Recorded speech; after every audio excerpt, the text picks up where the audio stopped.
Good afternoon and welcome to Newsbeat on Metro TV. We are live on Facebook at Metro TV Ghana, on DSTV on channel 277. My name is Nana Kwesi. Let's take a look at the headlines for this afternoon.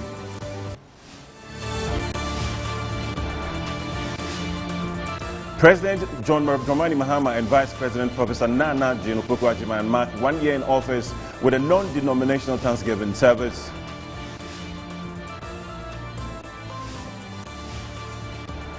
Today is 7th January 2026, it's Constitution Day and marks 34 years of Ghana's 1992 Constitution. We will assess how the country has fared and review processes underway. Also coming up, responsible cooperative mining and skills development officially kicks off in the Elembele district with operating permits given to the Aria and Teleku Bokaso Responsible Cooperative Mining Society Limited. There's many more coming up.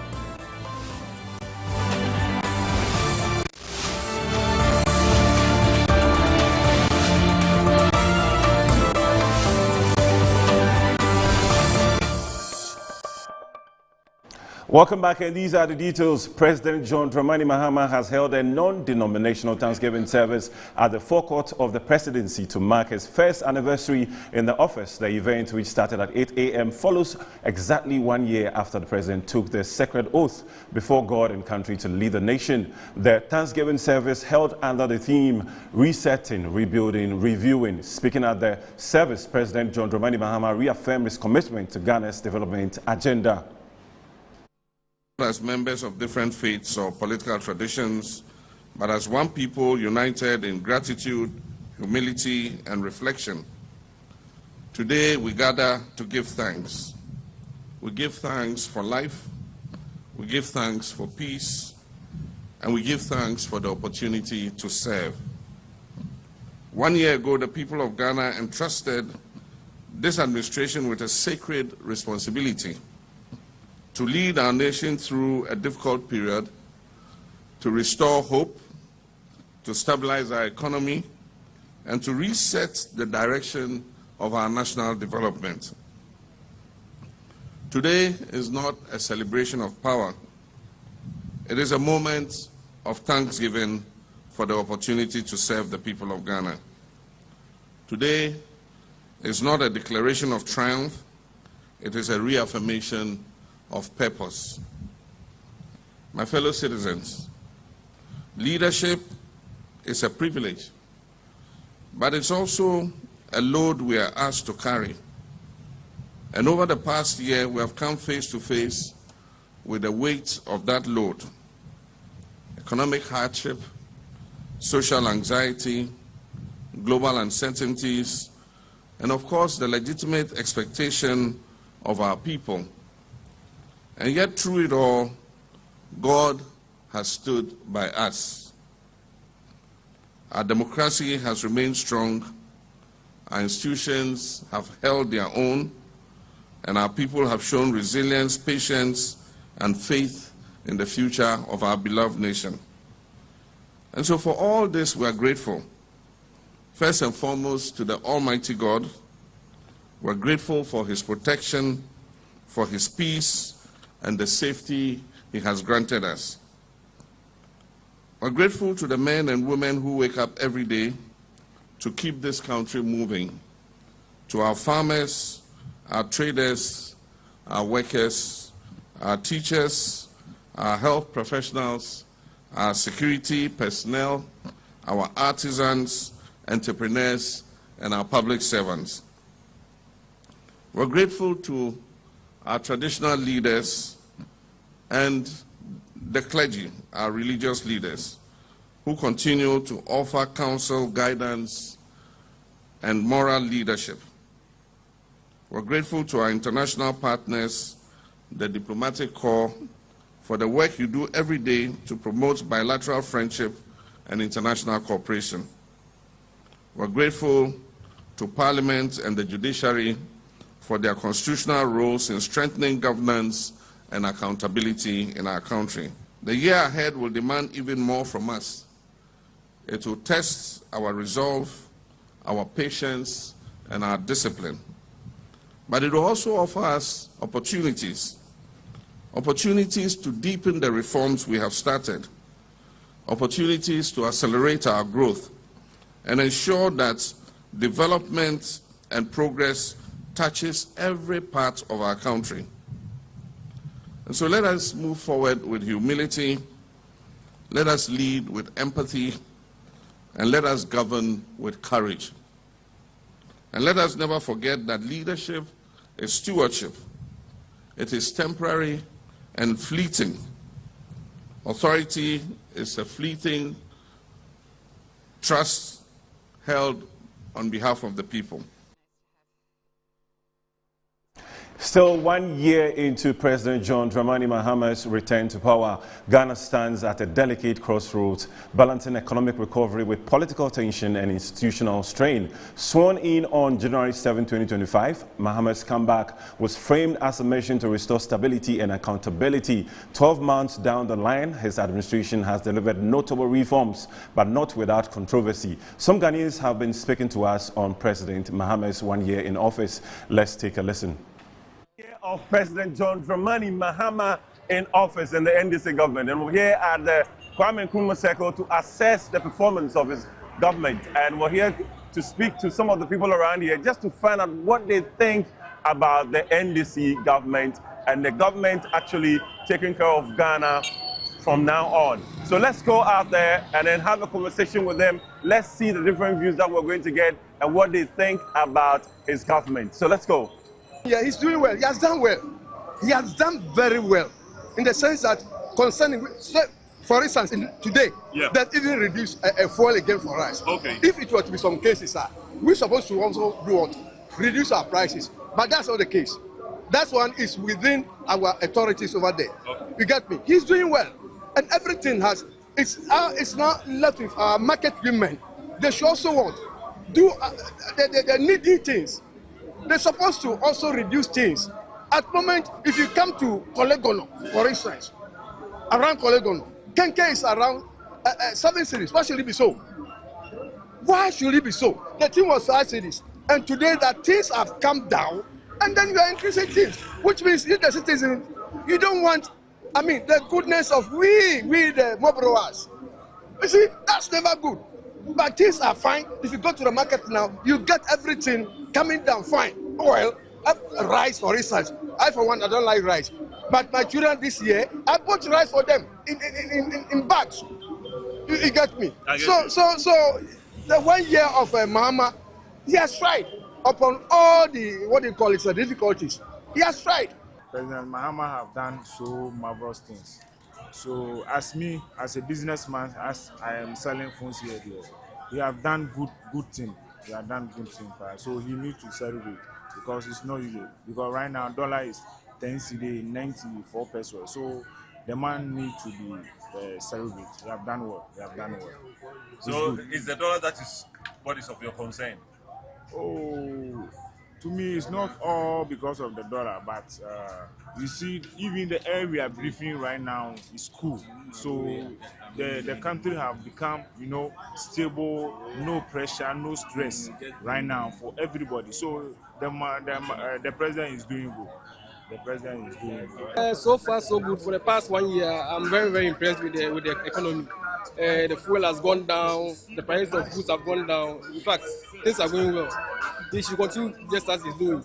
We like it so. But other people are saying that prices have not gone down, just the dollar that has gone down. I don't agree with them. Rice has gone down, fuel has gone down.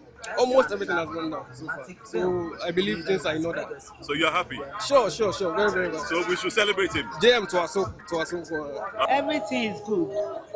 But I do all of them. So the people buy, produce things in market. It didn't reduce anything. When reduce dollar is going down. Everything is going down, but I didn't reduce the prices. The prices of goods. So, even though the dollar has gone down. Yeah, that's why that one is my problem. That is where your Apart problem from is. that, everything is do good. better. But never they were from by sky nation in home. Near a board there, why are they from? But it says screen home. Brilliant, a muye de my money, medium so. mehu so nneɛma no deɛ wɔm sɛ ɔyɛ ɔne ɛmo deɛ ɛwɔ fam but sika ni hɔ. Also, Arise Ghana, a civil society organization and a Ghanaian pressure group, has also given an assessment of President Mahama's first year in office. Let's take a listen. For this government to come into office, and we would guard jealously every single promise that was made to the Ghanaian people. The social contract will be respected by the government, and the Ghanaian people will get what they deserve. That is what I can say for now, except to say also that Ghanaians are happier now than before, 1 year on, because we have a new government that is not ridden with corruption and has agencies and ministries, departments that are working. Okay. Corruption is a key thing that Ghanaians didn't want, and oral, we would ensure, will work. That it work according to the books. I'm saying that Arise Ghana will ensure that oral works, whether it is assets of the country, whether it is lands that have been looted. I come from La, and our lands have been looted, so we will make sure that our lands are not looted. But I can assure you that when you listen to the speech that is going to be given by our convener, you'll be convinced that Arise Ghana is not dead. It's just being reinvented within the context of a new environment. Away from that, let's look at other stories now. And a recent survey conducted by the Global Info Analytics reveals that Ghanaians believe the country is heading in the right direction and would vote for the National Democratic Congress if elections were held in December. The poll, which compared potential NDC flag bearers with 5 NPP contenders, shows the NDC leading, generating some condemnation from the camps of the various flag bearer hopefuls of the NPP. But speaking on Newsnight on Tuesday, January 6th, the Executive Director of Global Info Analytics, Musa Dankwa, defended his poll, emphasizing that the poll aims to provide insight. Here's a conversation between my colleague, Desmond Okweko-Danso, and Musa Dankwa on Newsnight yesterday. Another interesting thing, why, according to the poll released, says that no NPP candidates, if chosen at the primaries on January 31, can't stand any candidates that will be put up by the NDC. How did you come by that? And really, is that fair on the part of the NPP? No, opinion polls are opinion polls. We call these scenario polls because you don't have all the candidates yet, but you need to run scenario polls to see how people may behave differently if it is this candidate or that candidate. It gives you a bit of crystal ball to see what likely the risk could be if NDC present A and if MPP present B. So what we've done is to look at the top 4 NDC candidates, people who are polling above 10% at the October poll, and we peg them against MPP candidates who are also polling 10%. So you could see that we have Haruna Iddrisu, Arthur Forson, Asedin Ketia, Julius Debra against Bawumia, and then we had the same candidate of NDC against Kennedy Japan, just to give us a sense of what people might do. Okay. Well, just the final one, and that is on which candidates that amongst the NPP is favorite to contest an election against the NDC. What candidates from the NPP is likely according to your poll? Well, the polls are very clear. Bawumia does much better against the NDC candidates compared to Kennedy Japan. And I'll tell you why this evening. Look, we are seeing the data currently where MPP used to be dominant among their accounts. If you poll voters who say they are NDC or MPP, MPP used to have a lot of dominance in their account block. At the moment, they are trailing NDC among accounts. NDC is 36% among accounts and MPP 31%. So they have lost that account base. Now, Kennedy was supposed to be strong among the account base, and now that they have lost the account base, it's making it very difficult for him to be competitive against an NDC candidate. And having that problem, and the northern region, which we can see has collapsed on the MPP if Bawumia is not on the ticket, then made the race very, very difficult for Kennedy. That's why the numbers look the way they look. Let's turn our attention now into prophecies in politics, and head pastor for the Conqueror Chapel International, Prophet Walasi, has warned that the unrest around the New Patriotic Party's parliamentary elections will result in the shooting of Sami Ewuku, Member of Parliament for Ekuapem North. He added that the unrest will be as a result of flag bearer aspirant Kennedy Agyapong not accepting the results of the elections. After the election, Dr. Mahmoud Bawumia will win, and Honorable Kennedy Agyapong will not admit that Dr. Mahmoud Bawumia has won. He will not admit? Yeah. Kennedy Agyapong will post the results? They will say that, they have raked some places, and there will be a lot of kills, to the extent that I saw one person being shot. So somebody will die? I've called the person. It's an MP. There was a meeting that he was going to rig the election in the Eastern region. And I saw it. I was in my room and I saw it. I called him. And I told him. Who is the person? But I've already called the person. So the person, he may or may not die because he may not die. The shooting doesn't mean he will die. The shooting means that was what is going to happen. So I told him what he was supposed to do during the election. What he should do. He is in the Eastern region. He's in the Eastern region. A member of Parliament. Which part of the Eastern? In the Eastern, we have. So if you are going from Accra, we have the you know, I'm from the Eastern region, so I know the Eastern region very well. So there is a Chebi part, and then there is the Kufuridia part. Yeah, so I'm talking about I'm talking about the mountains, like the Ekuapem side. The Ekuapem side. Yeah. Sami Ewuku. Maybe it might be him. It could be Sami Ewuku who will be shot. A meeting. I said a meeting. So I spoke to Honorable Sami Ewuku to be very careful that a meeting has gone on about him. The meeting by the Kennedy Agyapong camp? A camp, but I don't know whether it's from Kennedy Agyapong. So a camp in the MPP, which is not for Dr. Bawumia, exactly, has had a meeting about Honorable Sami Ewuku, Member of Parliament for Ekuapem North. I'm telling you. And they intend to hurt him. Yeah. They knew that he's doing a great job and he's going to make a major impact in the Eastern region for Dr. Mahmoud Bawumia. I saw the people, and I can mention their name, but because of security reasons, I will not.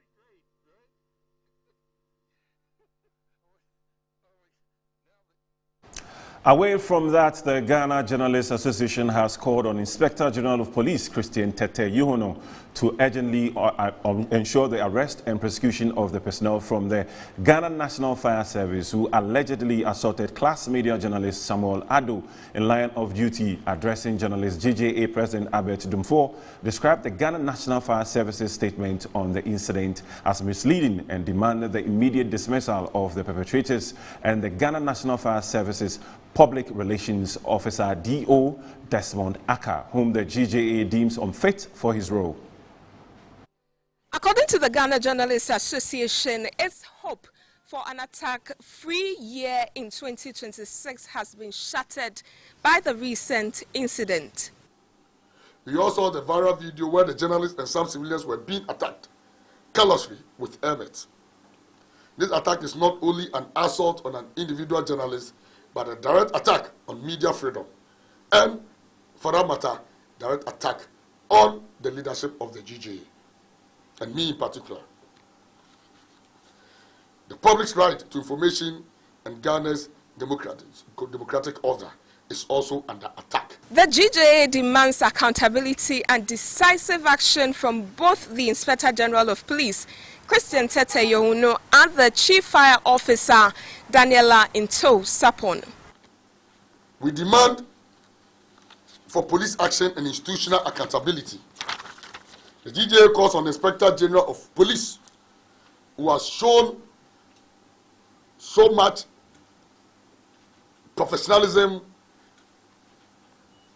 commitment towards the safety of journalists over the past few months, to immediately cause the arrest, thorough investigation, and prosecution of all personnel involved in this criminal act. We stress that internal disciplinary measures alone are insufficient. This is a criminal matter that must be tested in the court of law to serve as a clear deterrent.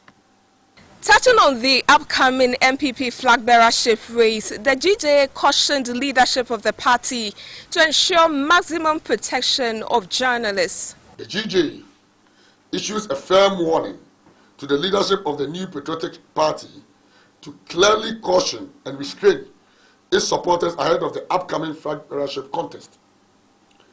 Political competition must never be used as an excuse to harass, intimidate, or attack journalists. The Ghana Journalists Association says it is committed to upholding press freedom, media professionalism, and the safety of journalists across the country. Ekia Babu, Metro News.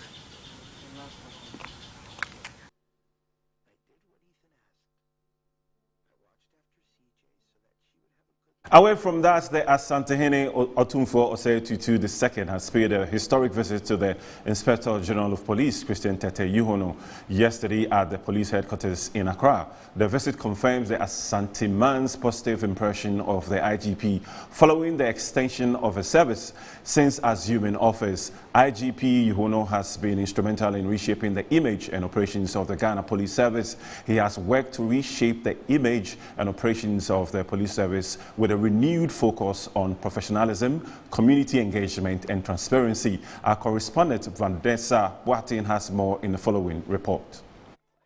The visit, which took place on Tuesday, January 6, 2026, brought together the monarch, top police officials, and other traditional leaders in what has been described as a landmark moment in police traditional authority relations.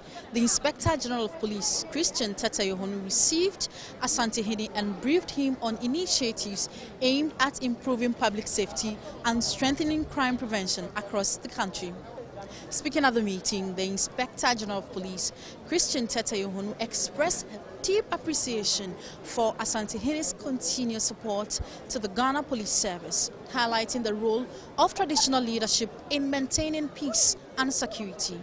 Your visit today will deepen cooperation between the Ghana Police Service and the traditional authorities across the country, not only within the Ashanti Kingdom, but nationwide. Your address today will serve as a blueprint and working document for strengthening relations between law enforcement and traditional governance. Moving forward, the police service will study and integrate traditional culture, customs, and local governance systems into our training, orientation, and reorientation programs. This will help the average police officer better understand the socio-cultural dynamics of the communities we serve and police more effectively with empathy, respect, and legitimacy. Addressing the gathering, the Asantehene Otumfuo Osei Tutu II underscored the importance of cooperation between traditional authorities and the police, stressing the national development can only thrive in an atmosphere of peace, unity, and respect for the rule of law. In a society where values are strong, the police officer is not viewed as an adversary, but as a partner. The uniform commands respect not because it carries force, but because it represents shared principles. Sure. Now imagine a society where values have collapsed.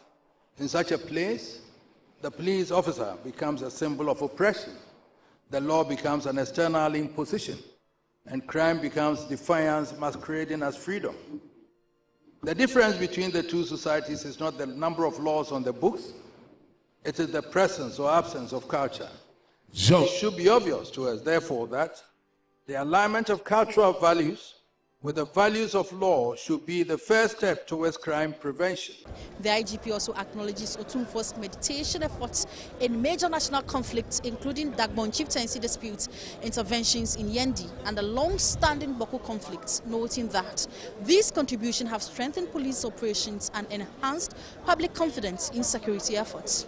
The visit marks a renewed commitment to collaboration between the Ghana Police Service and traditional leadership in safeguarding peace across the country. For Metro News, I am Vanessa Boateng at the National Police Headquarters, Accra.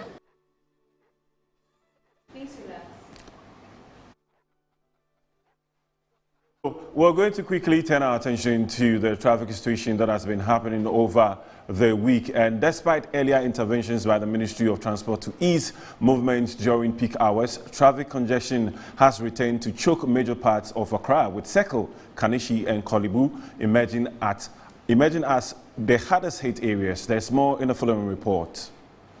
For the Christmas celebrations, the Ministry of Transport deployed 8 buses on 4 major Accra routes during peak hours to ease commuting challenges. The ministry described the move as an interim measure aimed at improving commuter safety and convenience.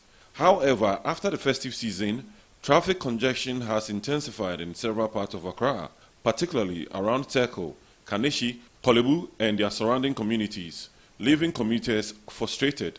Metro News visited the Kwame Nkrumah Circle Transport Terminal to assess the situation. Transport managers at the terminal attributed the congestion to the activities of VIP buses, which they claim obstruct traffic flow and limit access for other buses. Kaneshie, Korle Bu, and wherever. They were not getting. They are not getting way. Yes. All right, so they can't choke. So they were all choked at that side. At that side. So when you're from every place, from this side, well, come and get a queue. Okay. So it can't come. It's not flowing like how it's for must be flowing. The usual way. Yeah, the usual day. So how before you get the you enter the station, then the queue might 20. All right. So the station was from yesterday, VIP station. Yes. Most of the buses actually blocked the road, and that blocked a lot of drivers coming from Kaneshie, coming from Korle or Korle Bu and so on. Yeah. So that was what caused the whole traffic. Yes, but then let me find out from you. Before Christmas, the Ministry of Transport deployed about 8 buses to help with the traffic situation. Are they still working? I don't know any idea. You have no idea. Yesterday, we are here to direct them when the line is too much. We are going outside to get some cars to come and help us to take them to the. So you are getting other cars from some other places? Yes, sir. In response, Metro News also spoke to the general manager of the VIP bus station, who provided a detailed analysis of what he describes as the real cause of the traffic situation in the area. We have a lot of cars in the enclave coming to the VIP terminal, and also those dealing with cargo or the haulage, they also come in with the mini buses trying to also bring their people. So that has created a lot of challenge. Then post-Christmas, New Year period, we also have the Kwame Nkrumah University of Science and Technology also reopening, and that has added up to those who are traveling back to their destinations and those who are traveling to Kumasi. That is essentially the situation. And the enclave we operate in also has other transport terminals. So obviously, with a higher activity in the traveling situation, we are going to have vehicles coming into the sector. And that is quite unfortunately something we are unable to control, because when the person tends to bring his or her ward into the terminal and comes with their private car, you can't stop them. All we can do, we are grateful to the Motor Transport and Traffic Department of the Ghana Police Service, Kaneshie and Accra Central, who have detailed persons in our terminal to help move about easily.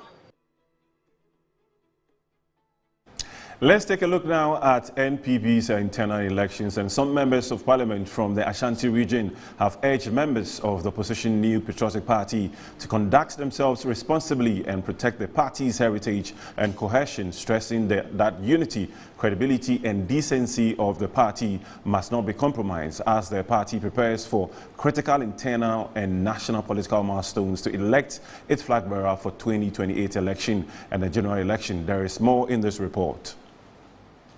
Speaking exclusively with Metro News on the sidelines of a Christmas unity walk at the Efija Kwabre North in the Ashanti region, both the MP for the area, Collins Atumako Mensah, and MP for Menchia North, Kwesi Konedu, while reflecting on the party's future and prospect ahead of the January 31st presidential primary of the party, declared the unflinching support for the former vice president and immediate past flag bearer of the party, Alhaji Dr. Mahamudu Bawumia, urged delegates from their respective constituencies to prioritize unity before, during, and after next month's presidential primary, stressing that they have their choice and cannot force any member on their side. Hence, urged party members, particularly delegates following different candidates for the primary, to conduct themselves responsibly without any attack or insult. They also urged the 5 aspirants to commit to party unity regardless of their ambitions of the election's outcome. Collins Adumakomensa is the MP for Efija Kwabre North. He stressed that unity not only influences electoral outcomes, but also shapes how well a party governs. The most important thing for us as a party is for us to come together. It doesn't matter who you support in this particular primary. I have a choice. I've indicated my choice to them. I am for Dr. Bawumia, and I've not hidden that. But that does not mean that all delegates must follow my choice. Once we jaw and we begin to talk to each other and not at each other, I don't think we're going to have a problem. My advice to them is that they should keep calm. We have a few days to a very major milestone in our quest to reclaim power in 2028. And as you said, without unity, it's going to be a big challenge. And so no matter who you support, take your time, be calm, be decent in your campaign. There's no need to insult the other. The Member of Parliament for Mencia North, Kwesi Kunedu, believes unity in the party remains the most powerful tool that determines not only the party winning future elections, but also how it can lead the country after winning elections. I encourage every single person for us to join hands and vote for Alhaji Dr. Mahmoud Bawumia. All the other 4 aspirants are fine gentlemen who have served this party and served this country very well. But what requires of us is to present a candidate that will give us an opportunity at winning the 2028 elections. It doesn't require that in our haste and in our quest to campaign for our candidate, we bring anybody down. Once you do that, you bring the entirety of this party down and the future of this country very low. On a spot, the Ashanti regional organizer of the MPP, Dr. Francis Adomako, appealed to aspirants and their supporters to avoid conduct that could damage the party's unity, moral authority, and public image, highlighting that campaign activities must reflect decorum and mutual respect. One, the flag bearers, one way or the other, aspirants are conducting themselves well. The last minute, I pray that the various speeches that we are putting out, one, what they will do for the party, 2, what they will do for the nation when giving the nod. The opposition New Patriotic Party is slated January 31st to elect a flag bearer among 5 persons aspiring for the position to lead the party going into the 2028 general elections.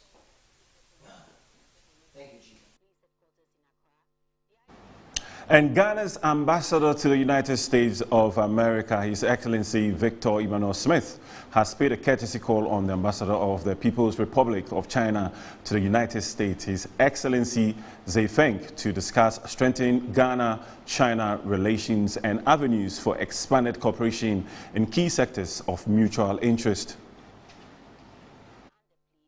The meeting focused on Ghana's participation in the Forum on China-Africa Cooperation, Beijing Summit, as well as emerging priorities in trade, a digital economy, infrastructure, energy, mining, agriculture, fishing, and people-to-people exchanges. Ambassador Smith, who was warmly received by Ambassador, recalled the long-standing cordial relationships between Ghana and China, stressing that both countries had significant opportunities to further deepen bilateral cooperation. He underscored Ghana's strategic relevance as an important partner in South-South cooperation, adding that sustained engagement between the 2 countries remain vital and should continue to be guided by mutual respect and shared development priorities. The discussions between the 2 envoys also reviewed outcomes and prospects from Ghana's engagement in the FOCAC Beijing Summit, with particular attention to exploring diversified collaboration and enhancing cooperation in mining, energy, infrastructure, agriculture, and fishing. Ambassador Smith expressed appreciation for China's continued support and assistance to Ghana, reiterating Ghana's interest in strengthening cooperation with China in areas including trade, digital innovation, infrastructure development, energy, mining, and expanded people-to-people relations. Ambassador Smith used the opportunity to brief his Chinese counterpart on President Mahama's reset agenda, highlighting flagship initiatives such as the 24-hour economy and the Big Push program. Away from that, the governor of the Bank of Ghana, Dr. Johnson Esiama, has indicated that the central bank, in collaboration with Gold Board and the Ministry of Finance, will organize a targeted policy workshop to assess ways of improving the domestic gold purchase program in line with Gold Bar standards, addressing participants at the 77th Annual New Year School held at the University of Ghana. Dr. Esiama explained that the program was launched during a period of significant economic strain. So looking ahead in 2026, Your Excellency, the G4R program must be anchored more firmly within the broader Government of Ghana framework as a national priority. And responsibility will be shared in such a way that sustainability does not rest on any single institution. We encourage informed debates. We encourage evidence-based analysis. And we encourage diverse perspectives on such critical programs such as the DGPP. And in that spirit, the Bank of Ghana, working with the Gold Board and the Ministry of Finance, we intend to convene a focused policy workshop with experts, with market practitioners and policymakers to examine how this national priority can be refined further in line with best practices elsewhere. Development is achieved through sustained efforts, through sound institutions, and through collective responsibility. If the past year, 2025, was about restoring confidence in the economy, then the year ahead, 2026, must be about putting that confidence to work carefully, productively, and with judgment in service of a more resilient, inclusive, and competitive Ghanaian economy.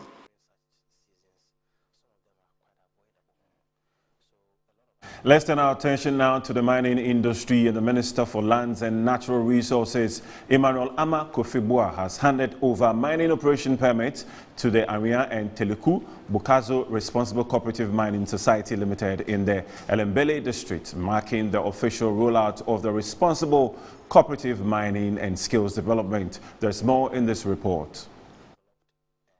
The initiative is part of a broader series of measures by the ministry aimed at curbing illegal mining, promoting responsible mining practices, while creating alternative livelihood opportunities.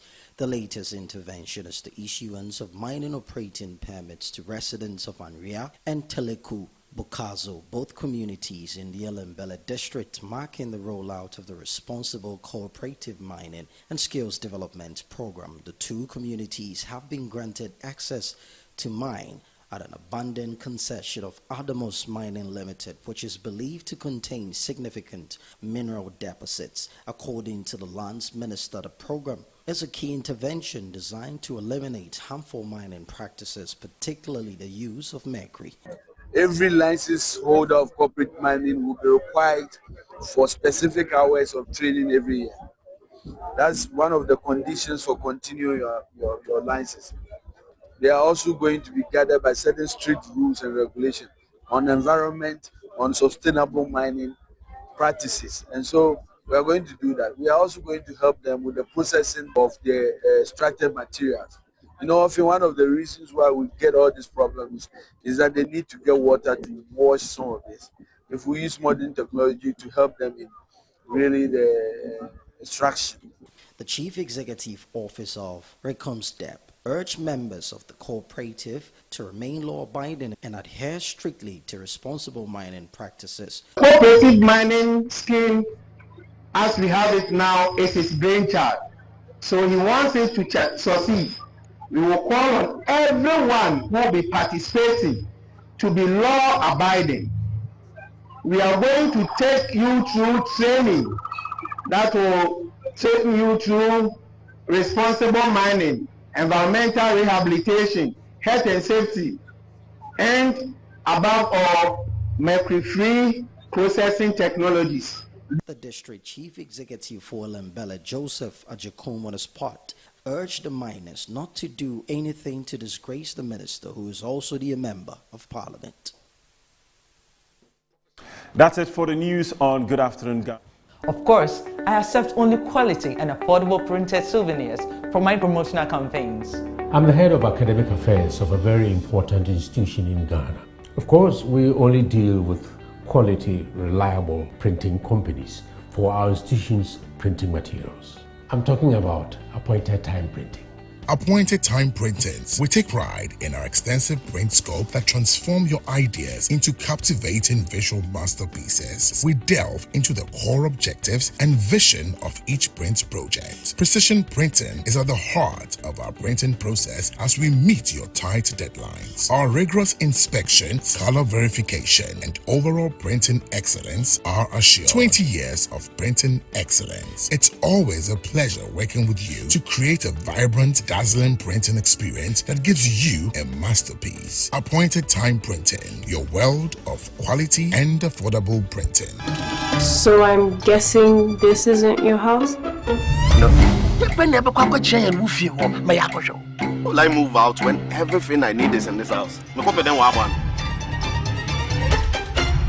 Interesting. Fix your exit, Romeo.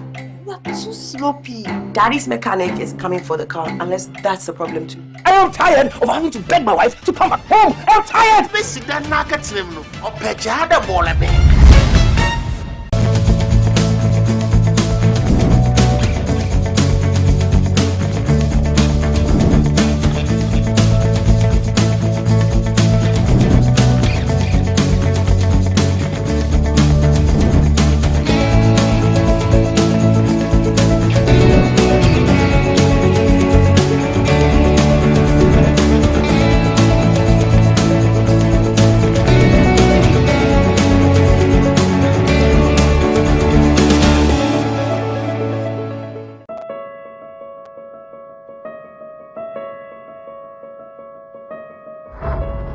What does he see in her that he's not seeing in me? Look at me! Eugene and Anekia made a choice. You won't believe what Pam and Anekia have done to me. Abstain. Abstain. Why abstain? I have been seeing through your shenanigans all night. I thought I told you that I didn't want to see that girl in this house again. I'm sorry, Cinnamon.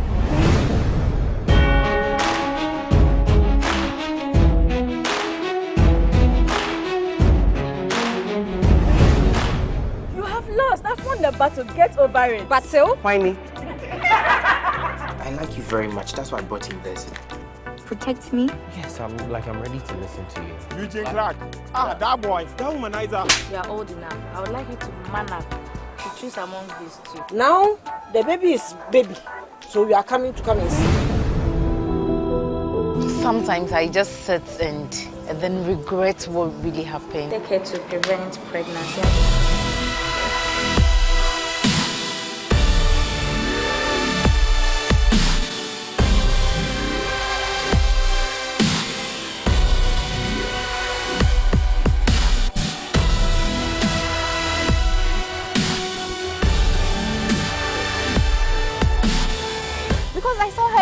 Just stop it. They have to pay for what they've done to me. Be ready for the storm coming up for you. The revenge is not necessary.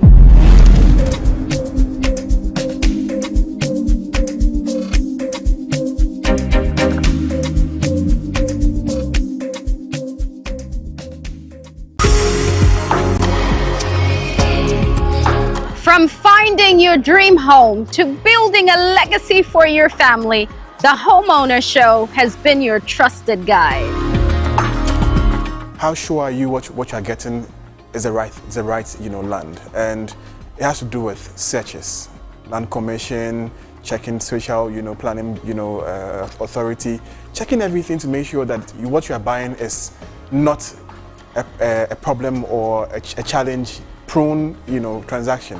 The stress of even not owning a house and constantly coughing up to rent is a big issue. Join me, Hannah Atiasi, and my distinguished panelists as we delve into exciting conversations. Season 3 of The Homeowner Show, every Saturday at 6 p.m., only on Metro TV. Don't just own a house, build a legacy for your family.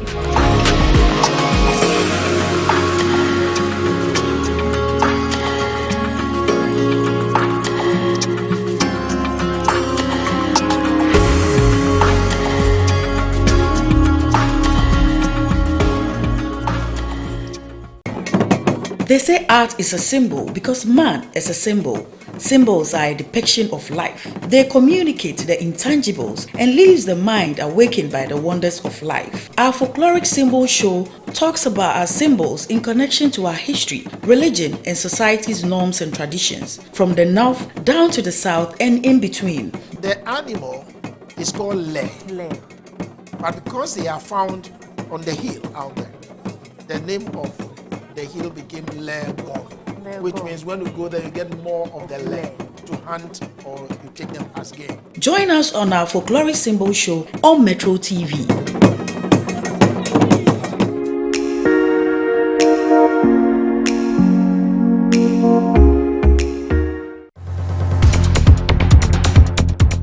More than 80% of global trade is carried by sea. Most of the products we consume daily travel through ports, making them a key link in the global supply chain. The Ghana Ports and Harbours Authority is committed to ensuring the enhancement, resilience and sustainability of port infrastructure and maritime trade. Get to know which vessel is bringing your goods, how much duty you are required to pay, and how quickly you can clear your goods from the ports of Ghana. We ask the relevant questions and elicit responses from the appropriate authorities. We interact with you via our social media platforms and put your queries across to the expert. Iron Port shows this and every Sunday live on Metro TV at 5:30 p.m. Iron Port is proudly brought to you by and powered by the Ghana Ports and Harbours Authority. Iron Port, transparency in doing business and building a nation.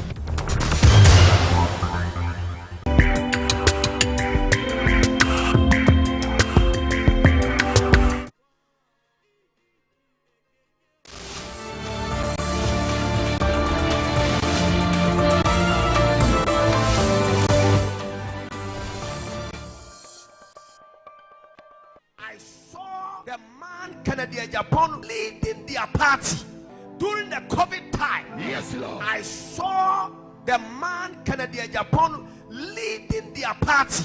Yes, Lord. And I mentioned it. And last month I mentioned it. And today God, the Lord said I should mention it again. Yes, sir. Hear me, church. Hear me and pray for him, that the message of God and the hand of God will continue to work for him. Yes. And to bring him to that place, because I saw over 1 million young men that were following that man. And I saw Ghana become a tourist center, a tourism country, because I saw the rising of many leaders and many young people that are having money, and they were giving keys to rule the nation.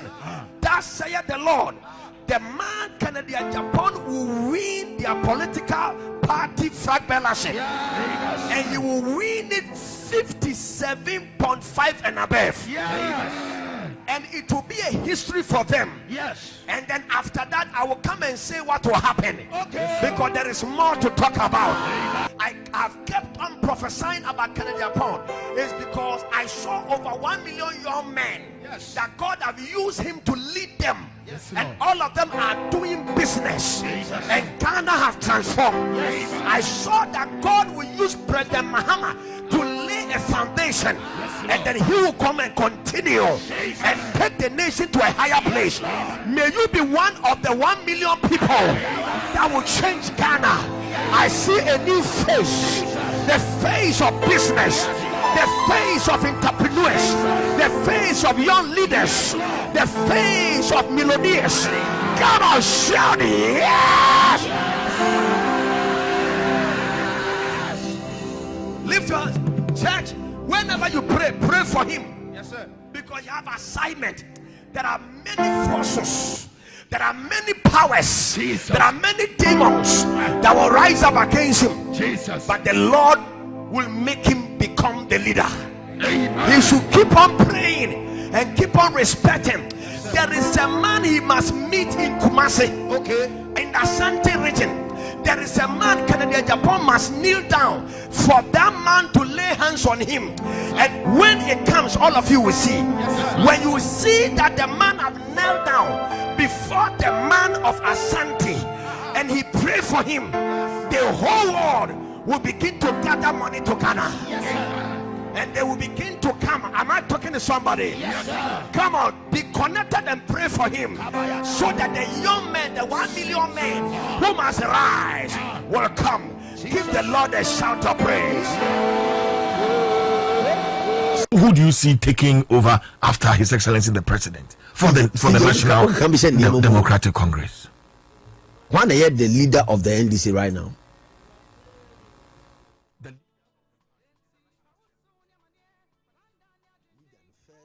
I'm still writing. Well, good afternoon from wherever you're watching us from, and thank you very much for tuning in this afternoon. This is Good Afternoon Ghana Live here on Metro TV. Thank you very much for watching Metro TV all the time, and of course all the Ignite media platforms, Metro TV, Original TV, and Original FM 91.9. We are grateful to you. We have exciting content for you this year, so keep being with us all the time. This week has been, as somebody described, spiritual. Somebody asked us the question, why are we going spiritual this week? We said to them that it's important that whilst people are forecasting into the year, projecting into the year, we ask the prophets, we ask the pastors to also speak into the year. And so when they come, we ask them to pray for Ignite Media. We'll ask the bishop, who is already seated here in the studio, to pray for Ignite Media by the end of the show. And you saw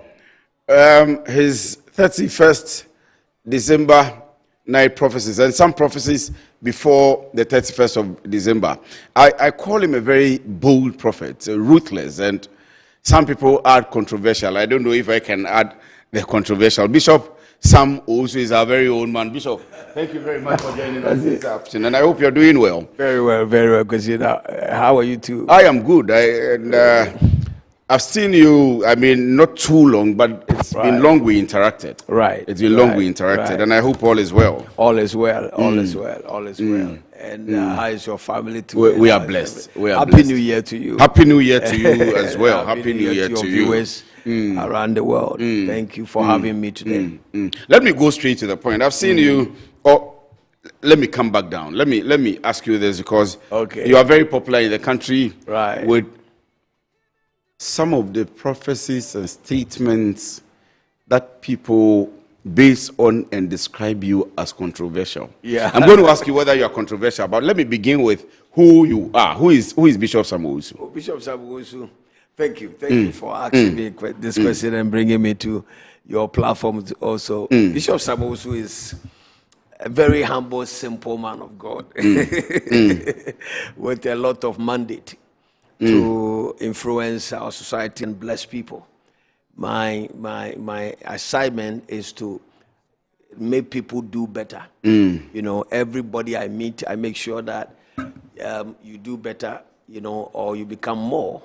And because there is more in everybody that you can achieve, that you can do. Looking at my background, you know, coming from no place into where God has placed me. So I think God granted me an anointing and a grace to help people to discover what they can do more and what they can do better. So simple. How did you start? How did you become a prophet? Oh, it's a call of God. If you are not called, you cannot be a prophet. There are people who say, yesterday I asked the same question. There are people who say, when God was calling me, you were not there. And did the prophecies and so on and so forth. But I mean, how? Were you, some have given their stories, they were in the bush praying and God spoke to me. Abraham, you are my son, come in. I was born into a Seventh-day Adventist church. My parents were Seventh-day Adventist members.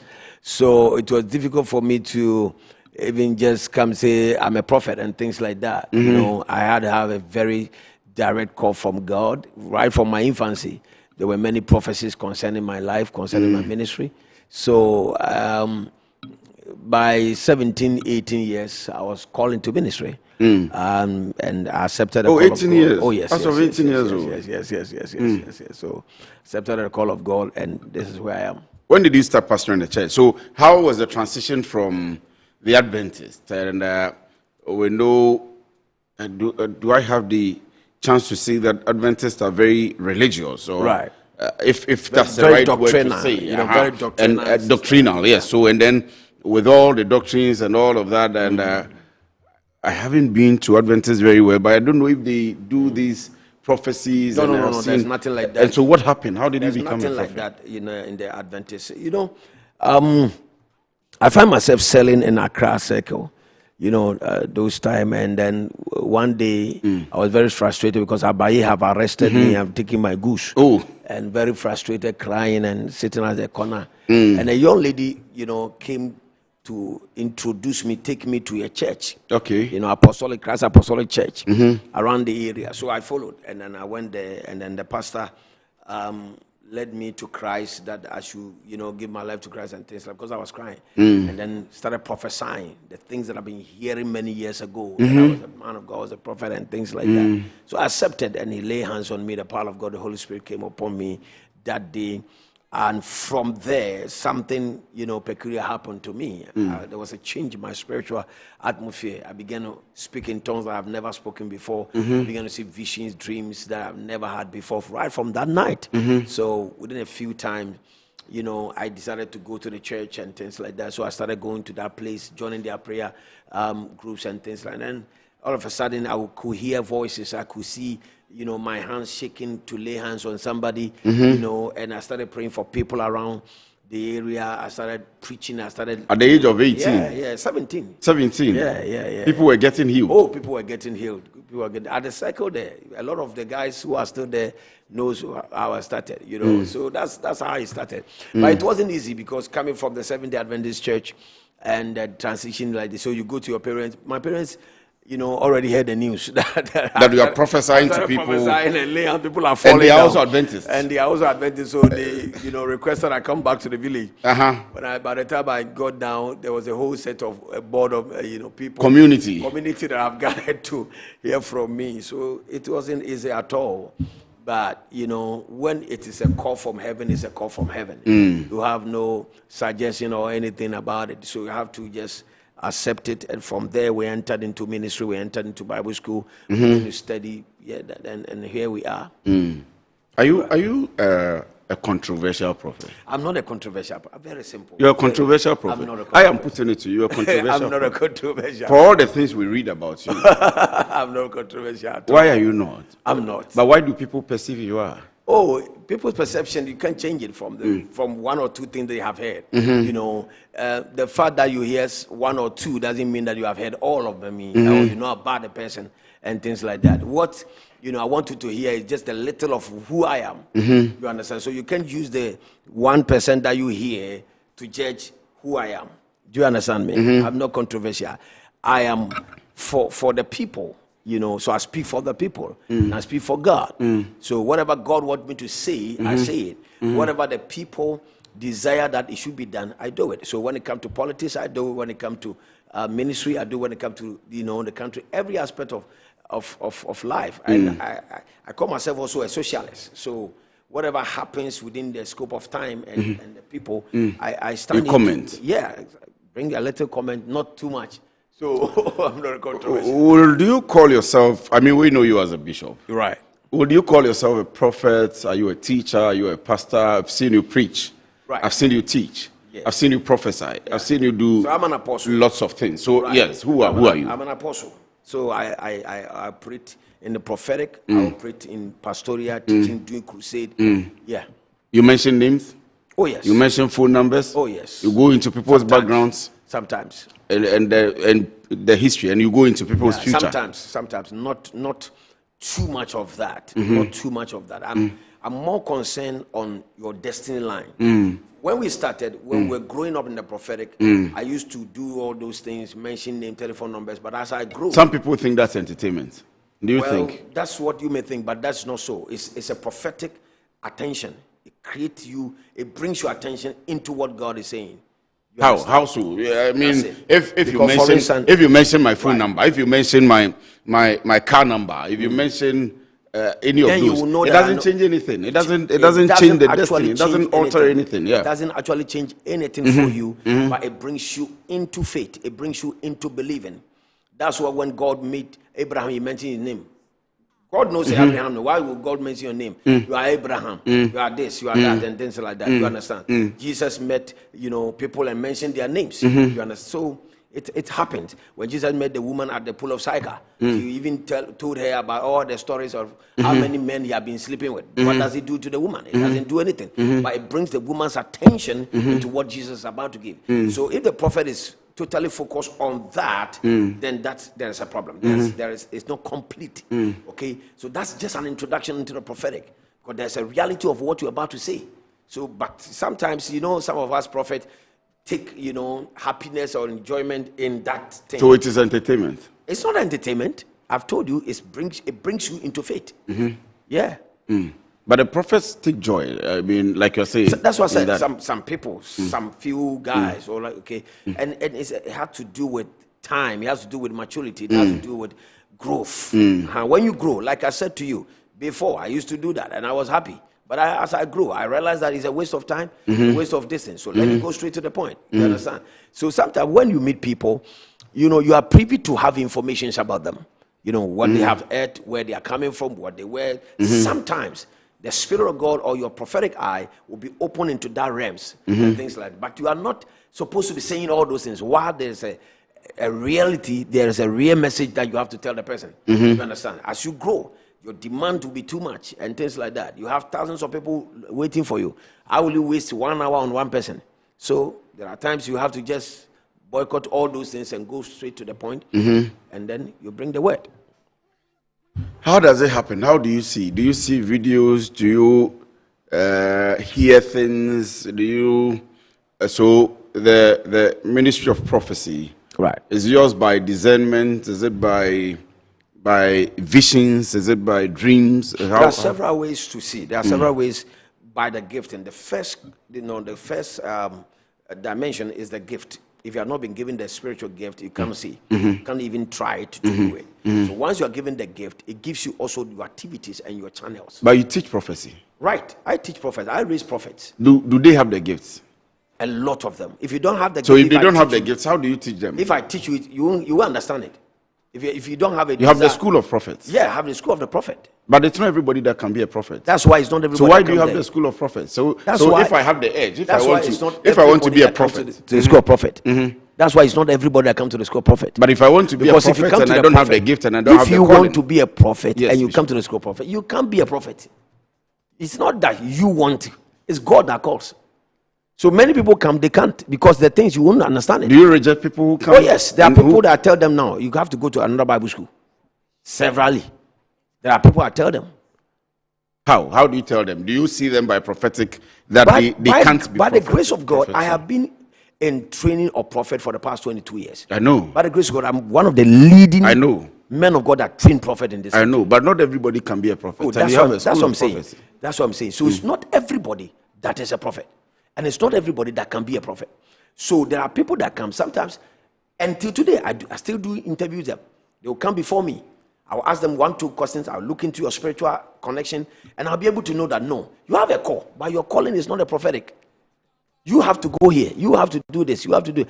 I tell you, there was a woman, after I look at her and say, Madam, your own is not a prophetic call. Menopause. Diana was studying, menopause now. Oh, a woman came to you. Yeah, there are a lot of people. There are a lot of people, There are a lot of people. Sometimes, frustration, menopause has caused them to think that they are prophet. The kind of things you will see. So, because I have been doing it for a long time, God, the Holy Spirit have helped me to understand a lot of deeper things when it comes to those areas. So I'm able to look into you and tell you, hey, this is it, this is it. I just walk through town and I meet people and I tell them what they are going to be. So it's not difficult for me. Are you a rich pastor or prophet? Let me say. No. You have a lot of money. Oh no! But don't forget that even though I'm asking the questions, I'm asking the questions on behalf of the people. I know you. I can see people are saying you. I don't know where you put them. I'm seeing messages coming here, but I know you. So no. You have money. No, I don't have money. You have a lot of money. No, I don't have a lot of money. You have cars. No, just for the church. You have a Range Rover. No, for the church. No, you have a Range Rover. But for the church. It doesn't belong to you. It doesn't belong to me. I think you even have an Escalade. Oh. I've seen you have a Benz too. All those are old cars that you know, but now I don't have them. I've sold many of my cars, put them into the church, and I realized. Oh, wow. Oh, yeah. You sold your cars? Oh, a lot of them. Now I'm. You see, as we grow, a lot of things that personally myself, as I grow in the ministry, I've come to understand that there are a lot of things that is because of the ministry. It's not because of us. It's not me. It's about the ministry because I will go. So you sold all the luxury cars? No. And put them into the church? Put them into the church. Buying lands, building cathedrals. We just built another cathedral at Adeso. With about 10 plots of land on the main road in Savannah. Without any, we didn't raise money. I didn't know about that. Oh yeah, we built another massive cathedral, 1,000 capacity with 8 different halls. 8 different halls. Yeah, at Adeso on the main road.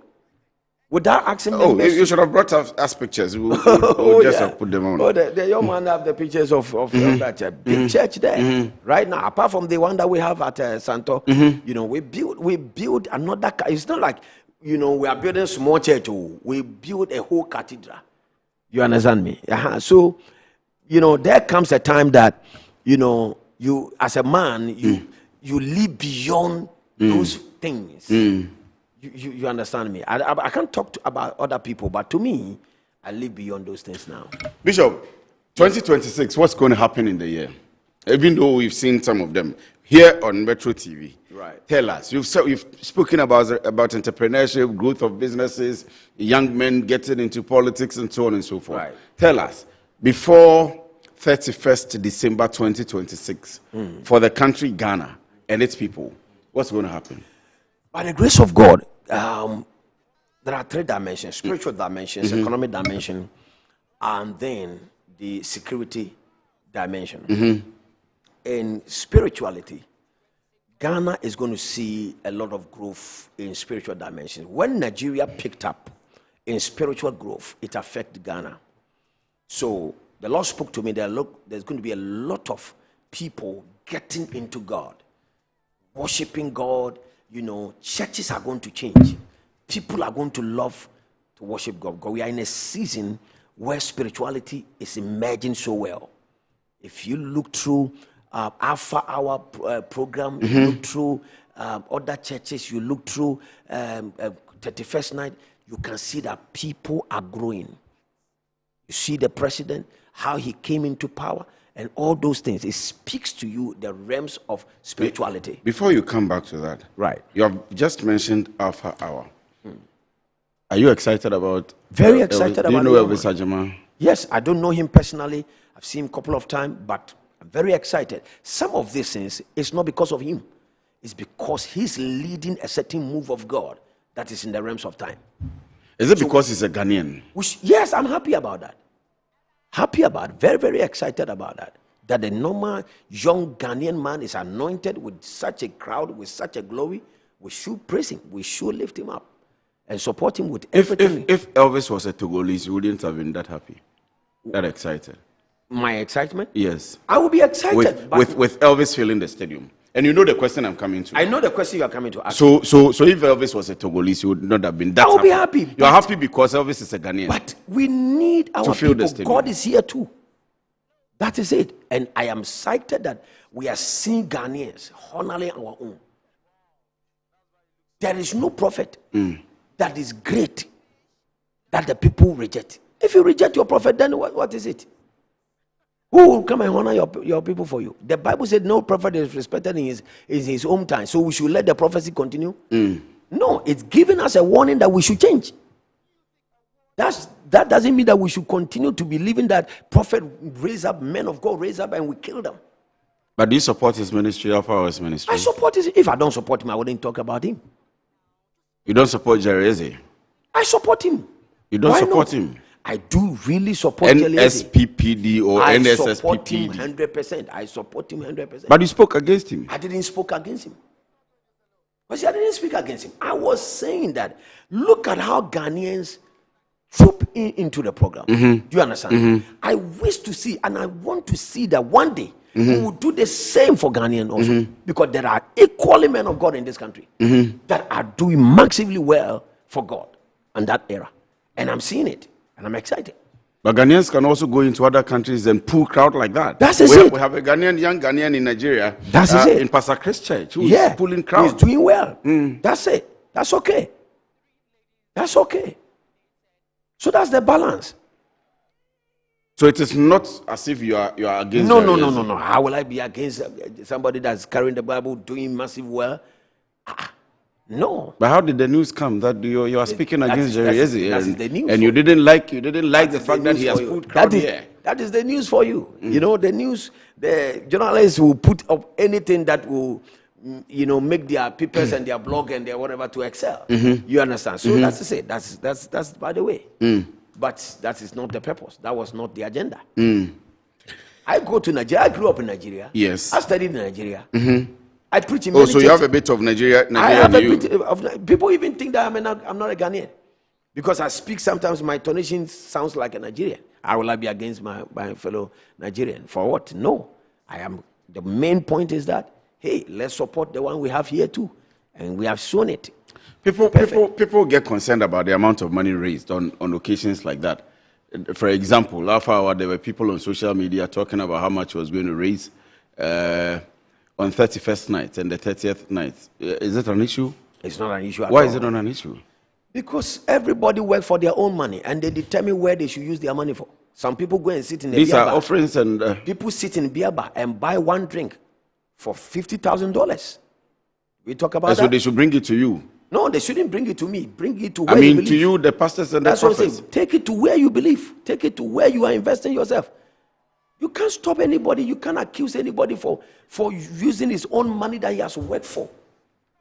People buy watches, $1 million. Does it concern you? So I can use my money for what I like. You use your money for what you like. If I'm a member of your church and I don't pay tithe because I'm using my money for what I like, will you be okay? Why not?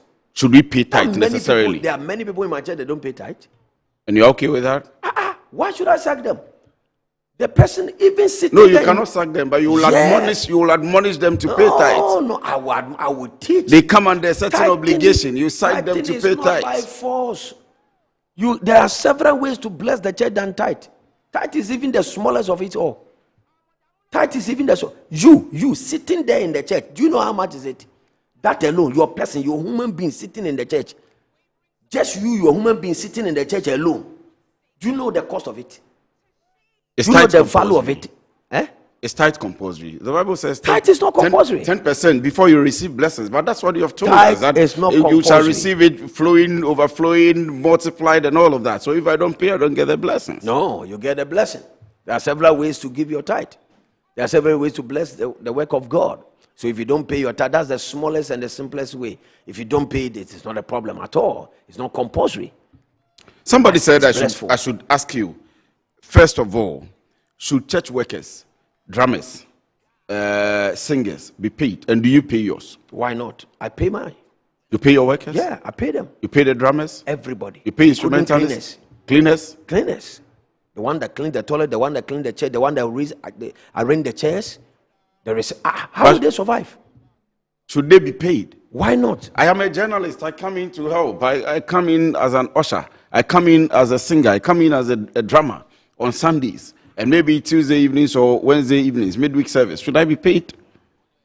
Why not? If the person is not working and he has full time serving the church and is working, and some of them, that is their gift. That's their talent. That's their talent God has given to them. That's their career. People make careers of this. This is not just people make. God call people into that area. God called people even into intercession. Even people that are praying for the church. Intercessors to pray. Why not? There are people that are not working. Warriors. We come and pray for the church. That's the point. The church needs to grow. The church needs to grow. Some pastors need to grow. We need to come to a place where we value every human being's effort in making the church. How much do you pay your prayer warriors? I can't tell you, on public. Oh, it's important. It's important. No, I can't tell you my do you pay them beyond the minimum wage? No. There's no way we can do that. There's no way. So it's above the minimum wage? Yes, above the minimum wage. And some of them even work. They do other businesses. They do. And you still pay them? We have to. What is the range? If you are not giving me, is it below 3,000 per person or 1,000 per person? We can't say that. Not below 1,000. I can't say that. That one is not necessary. But I pay them. But for the cleaners, I pay them. They are working full time. I pay them. So how much do you pay them? Some of them don't even work full time. But that time they work. But how much do you pay the cleaners? I can't say that. I've just told you. For the instrumentalists, you can say, because I can't say that. We know the average you can't say that. You can't say that. Even my instrumentalists, sometimes when we finish program, apart from their main salaries that I give them, there's a special money I give to them. So is it an honorarium to honor them? Or you paid them salaries? No, that is not salary. But you pay them salaries. Yes, there is a standard salary that we give them. But for 1 week program, we do 1 week program. When we finish, there's a special honorarium I give to them. And I told my people, why is it I should go and bring a musician from outside to come and sing for 20 minutes? And we have to give you such amount of money. And then the one that is singing in my church, 2 hours. Sometimes the church service have not started. And the person will be singing to gather the crowd for me. And then the person, you say, you won't give me even common water. No. You are different. Well, other people don't do that. Yes, I know. There are a lot of pastors who don't do that. Will you tell them to pay? No, I won't tell them. I can't dictate for them. You are in the same ministry. You are in the same sector. But I'm not their father. I'm not the one to dictate for them. Should the church pay taxes? The church? Oh, no, there's a law in Ghana. Churches are not supposed to. That's what I'm asking. I mean, we have a Constitution Review Committee which has just presented this report. If the opportunity comes, will you say that you are making... I don't think it's in the report. No, it is not. It's not in the report. If it's and if the opportunity comes... Churches are not supposed to pay your opinion that... I don't have opinion about that because the Constitution have not given us that aspect for us to have an opinion about that. You can advocate for that. No, I can advocate for it. We can advocate for that. No, would you say that we should advocate for that? No, because even paying, how can you put a church to pay tax? A church is not a business unless we change the whole concept. You are taking offerings. You are making money. Take offering. That's what we call it, offering. People offer it as their will, as God lived. Let's come back to what's happening in 2026. So you were talking about the spiritual, the economic. Yeah, the spiritual. Spiritually, God is raising a new generation that are going to love God. And if you are a Christian in this time, if you are a believer, you need to reposition yourself spiritually, because it's not only about Christians that are going to rise. Demonic forces are also going to rise. Powers of darkness, all kinds of other forces of angels are going to emerge in the country. We'll be hearing all kinds of angels and things that are becoming popular.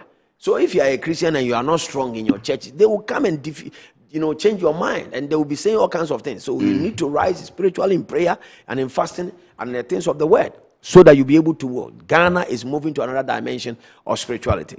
Number 2, I see that there's going to be a rise of financial breakthroughs in the country. God is going to bless Ghana so much to the extent that a time is coming that many people will be blessed. Career-wise, business-wise, and things. Reposition yourself. I saw the blessings of God coming upon the country. And within 2 years, there's going to be economic progress so much in the country that it will be difficult for us to travel. Is it because the President Mahama is in power? Yes, I can say so. Because spiritually, you can see that the man is on an assignment. The man didn't just come to be a president. That's why it's difficult for you to see President Mahama and say he's the president of Ghana. He's the people. He's the people's person. He's living as a people's person. The platform, the political platform, and the political landscape have changed now. Is that not so? That's it. And that is the only way for liberation. That's the way for progress in the nation. Why not for the NPP? Why wasn't this the case for when President Akufo-Addo was in power? Because Akufo-Addo was of himself. I know where you're going. That I was speaking so much of things about. You predicted that Mahama will win. You predicted Mahama I said will have several. governance, and then now you're. That's it. You don't like MPP. You don't like Akufo-Addo. No, I like MPP. Do you like Akufo-Addo? I like Akufo-Addo so much. But you are saying he's a selfish man. No, because yes, his leadership style was different. I like the person. I like MPP. How will I hate MPP? Come on, great people. But was he selfish? I can't say that, but I think that there was a mess up in his leadership. Okay? Power, by then, not only him, even from NDC, former government, Ghana's political, landscape was so much of power driven, not of selfish and people focus. And it was not only President Akufo-Addo. Even the current president, that was how he was living. His government was the same. They didn't listen to anybody. They don't care whatever you were. They will defend everything. They will talk about everything and move on. That's it. And that is Africa for you. You understand? So that was what we were against. I was against that. We need to understand, calm down, understand the people. We shouldn't separate governance from the people. Governance is for the people. My time is almost up, but let me ask you this. 31st of January, the MPP is going for elections for the flag bearer. Right. Number one is Dr. Mahmoud Bawumia. I mean, not in the order of their positions on the ballot. You have Honorable Kennedy Ohene Ejapong. Yes. You have Dr. Brian Echampong. Right. You have Dr. Educhum. Great. And you have Kwabena Ejapong. You have predicted or prophesied that Kennedy Ohene Ejapong will win. Yeah. I'm going to ask you whether you still stand by it. There are prophets who have come to say Kennedy will win. There are prophets who have said he will lose, who have said Bawumia will win. One prophet who has a track record actually says that in the Ashanti region, Kennedy will not even get 30%. Do you still stand by your prophecy? Will Kennedy win? I was moved by God and I spoke. It's not about me standing with my prophecy. I have spoken and that is it. What I was Did you see Kennedy Ejapong winning? What I was moved to speak, I have spoken it. I saw him leading before even the time. I told them, even in their balloting, he will be the first. It came to pass. He became the first in their balloting. You told them that he will be number one on the ballot. Right. So I'm watching to see what happened. But anything can happen. Anything can happen. But I'm hoping to see. Can there be spiritual changes and directions? Possible. But are you doing spiritual directions for him? Oh, no. You have prophesied. Oh, yes, I prophesied. Prophecy. Oh, but I'm not it's not a member of my church. I've just spoken. I've looked into the landscape of the country, and then I'm seeing leadership because I'm very much concerned about leadership. If it changes, will you come back to say it? Before the elections, if the prophecy changes. Yeah. Because you are not working on the prophecy for it to happen. We pray for him that, number one. Once I prophesy, I pray that it will come to pass. Okay, so I pray for him. But the point is, are you working it for him to win? I'm not a electorate that will go and work it out for him. Do you understand? So what I have to do as a prophet is what I do. I pray for him that he will win. Why can Bawumia not win? I don't know. I can't tell. What I saw is what I said. Is it because he's not a Christian? Never. Never. Not at all. God is not a Christian. God is who? God is God. God is for everybody. God is for the entire people. You said your religious will get 57. Your religious connection has nothing to do with God. But you quoted the percentage by which he will win. Yes, I saw the number. 50 what? You tell us. 57%. So by 31st of January, we should come back to you. I'm here. If you win, we thank God. If he doesn't win, we thank God. But is it possible he will not win even after you have prophesied? The possibility is there, but I believe what I saw. Because I'm told that because of the prophecies and things you have said, and other prophets have said, prophets for Bawumia are also working in the spirit. They are doing spiritual directions. Yeah. And will turn things around. I don't have a problem. You see, there are so many things that come together to formulate fulfillment of prophecy. So many things. It's not only about your working in the spiritual, even physical. El Bernard has declared Kennedy Ejapong the winner already. Right. Do you believe in that? But it's also because you have prophesied. I've also spoken of the same dimension, so we are waiting to see. But Bernard is not your friend. Why is not my friend? You have had a scuffle with him. What's the fight about? No. What's the fight between you and Prophet Bernard? I don't have any fight with him. But he came on Facebook having a long, should I say, speech? Okay. About not being your friend and not knowing you and you trying to be his friend and so. Did you see that? I think I heard it, but I didn't follow it. You have not watched the video. Did you hear me talk anything about that? No, I've not seen you talk anything. Yeah. So but did you watch the video? His video? No. That time I was in a conference in Ethiopia. You know. But the video is on Facebook.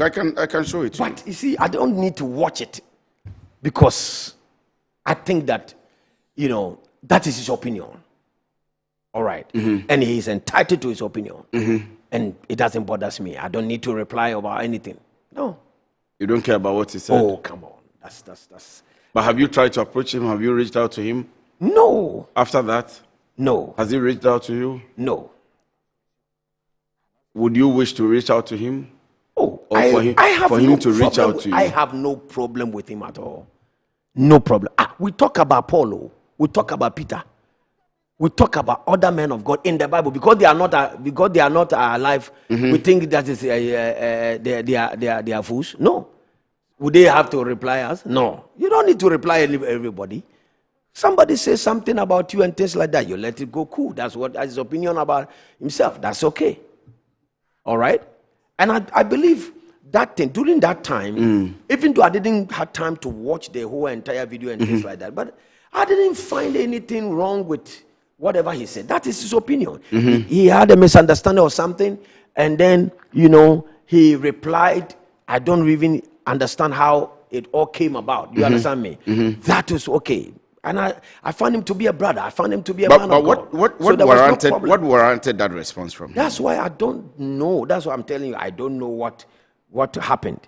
So his opinion is entitled to his opinion, and that's okay for me. There's no problem at all. I don't have a problem with him at all. Have you ever said that a case from Bawumia's father's side caused his defeat in the last elections? One thing cannot actually cause somebody's defeat. There are several. But is there a case from his father's side? There are several things. Is there a case from Bawumia's father's side? I don't think so. Bawumia's side from where? You know, there are times people can just pick and sometimes misinterpret you. Did you say that? I never said that. You haven't said that? No. You have never said that? I've never said that. That Bawumia's father's side has a case which caused misinterpretation, misconception or something. But what did you say? People can. I don't think I ever said that. This is reported on Joy Prime. Your video is here. That's it. Maybe later on you have your time. I'll show you. I'll show you the video. My time is up. Who is winning the NDC primaries? Even though it is not, who will become NDC's flag bearer? I've spoken about that also before time. That I also saw. That one was even before the election. I saw the chairman, you know, taking over from Mahama, which before when I was speaking at that Mahama will be winning, and then I said that Parliament they will lose, MPP will lose a lot of people in Parliament, and the NDC will become a lot of majority and things like that. That was the same time I also spoke about the chairman of their party taking the mantle from His Excellency John Dramani. So I haven't seen anything yet. Again, I'm saying on it. My last question. I'm struggling to put this in order, but somebody has whispered to me that prophets are womanizers. Is it true? I don't think or you won't say that because you're also a prophet? I don't think so. In fact, you are not a prophet. You are an apostle. I'm an apostle. You're a bishop. But is it the case? So you've been a prophet before? It's not the case. It's not the case? It's not the case. Women don't chase you? It's not the case. You don't get women cooking for you, women making advances at you, fine man sitting there. I mean, you're a family man. You are showcasing your family all the time, but you don't get the advances. Everybody. For prophets, I mean prophets. Oh, there's no special thing for prophets. People admire the anointing on you. So the father people admire the anointing. So the women, the fine women. Oh, the people singing in the choir. Oh, come on, that's not so. They don't. That's not so. Not for you, not for you personally. But it happens everywhere. So once you are a leader, once you are this, you are a man, you are a woman, you are everywhere. It happens. So there's no specific or special area of that. Oh, for profit there. No, it's not true. But why do we have the perception if it is not so? Perceptions, perceptions can be created even without evidence. That's why we call it perceptions. Do you see things beyond Ghana or only in Ghana? We see beyond Ghana sometimes. So Venezuela and US and all that, did you see them? No, I didn't see that. But it's possible somebody might have seen them. Oh yeah. Prophet, pray for us, Bishop. Pray for Metro TV. Let's close. Let's pray for us. All right. Father, in the name of Jesus, we thank you for the opportunity to be on this platform. Good afternoon, Ghana. We lift up this platform before you and we pray for grace. And your host, your son, Kwesi Afriyie, I decree and I declare that your blessing elevate him. Give him a voice in this country and a platform that will become an influential and a blessing to many people, even as they watch this program. We thank you for everybody watching. And we pray that your word will speak into their heart and establish them. In Jesus' mighty name, we call it done. Amen. Amen. God bless you. Forgive me for the many messages that are coming. Our time is very, very, very, very, very, very limited. Unfortunately, I've not been able to read them, but all of them are very positive ones. So thank you very much for coming through. Thank you, Messi. We are grateful for having you. But after 31st January, we'll come back to you.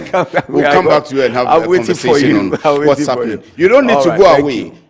We are going to have a discussion with the Member of Parliament on the performance of the NDC government in the last 1 year. The macros, the micros, the concerns of the people and everything else that has to do with it. I am right here, I'm not gone. It's Bishop that's taking leave of us. But thank you very much once again, Bishop. Stay with us, we'll be right back.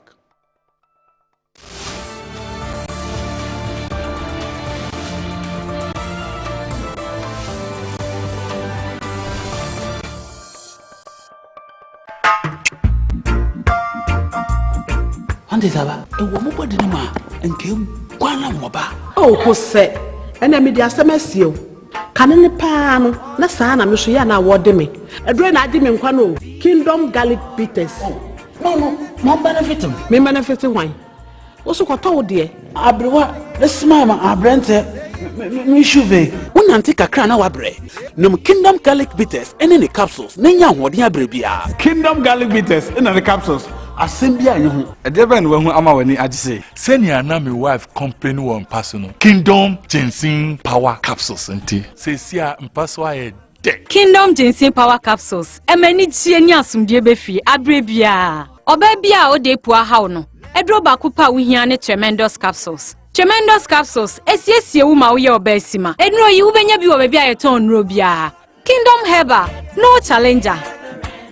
Catch me. I didn't know when this assassin. But say if woman, the home for Sonia, Emperor and fear. I won't hear you. And then name fear. That's me to me, a man in your best way. Who bet to me a cool. Mr. Davy.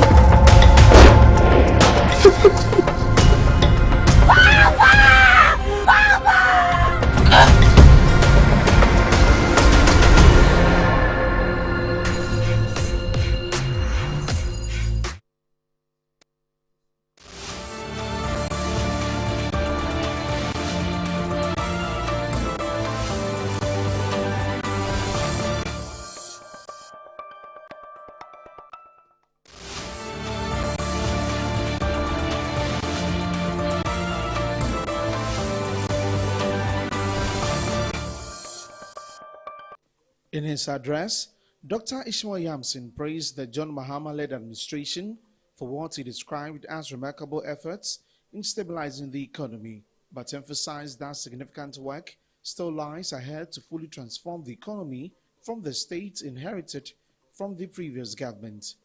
The cedi at the close of 2024 was 15.11. At the close of 2025, it was 10.65. So we must give credit to the government. Mr. President, your government has done spectacularly well.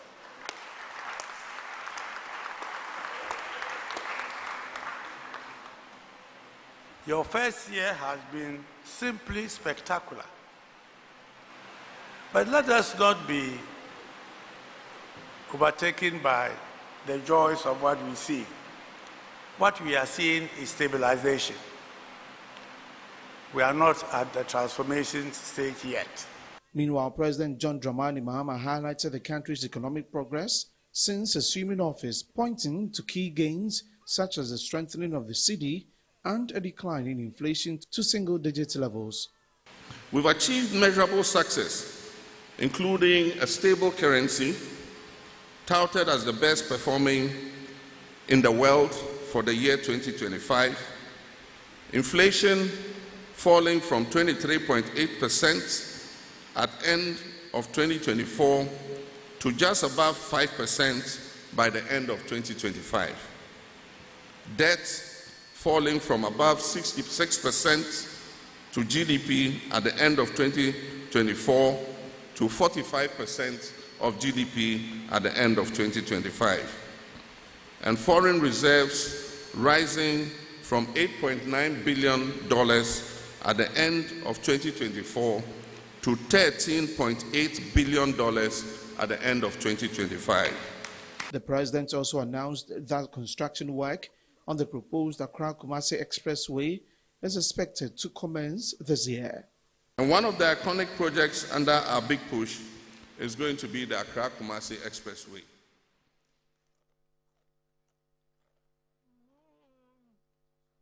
Welcome back.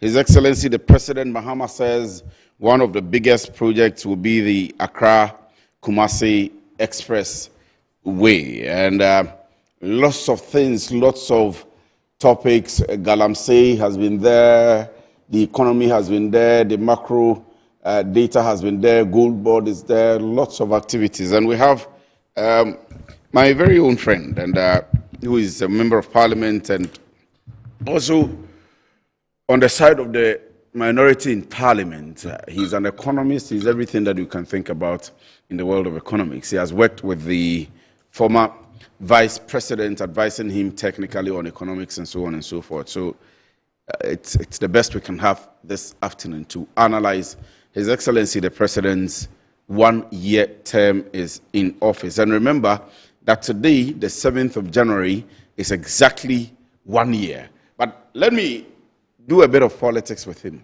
Maybe just 1 minute or 2 minutes. There was a prophet here just before you came in. His name is Bishop Samowusu. He has predicted that Kennedy Agyapong will win the primaries in which you are going into 31st of January. Prophet Emmanuel Walasi, he has a track record too of predicting elections. He says nothing can stop Dr. Bawumia's win. And Joe Gezi says Bawumia will win. El Bernard says Kennedy Agyapong will win. And how's the campaign going so far?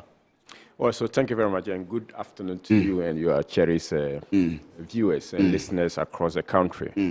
The Bawumia campaign is going on well. The campaign for the 2024 primaries was a bit different from the campaign we are having now. It's been very much decentralized. The vice president, the former vice president, is engaging the people at the very grassroots of the party, understanding that the numbers are at the grassroots. He's engaged the whole country, and he's wrapping up the tour where tomorrow he'll be starting with the northern and then Savannah region, and then we'll conclude in the Ashanti region. It is clear that a lot of minds are changing, and especially in the greater Accra region, in the Ashanti region. There were some sins that were visited on him because of incumbency, if you like, incumbency problems. And those have been addressed. There are concerns that were raised about people around the vice president. Those have been addressed. And I think that the vice president is clearly moving and cruising towards a comfortable win in this particular parliament. Comfortable win in this presidential primaries. The metaphysics or the spiritual things don't matter. You see, the metaphysics and spiritual, God is a logical God, that everything spiritual must have some logical reasoning.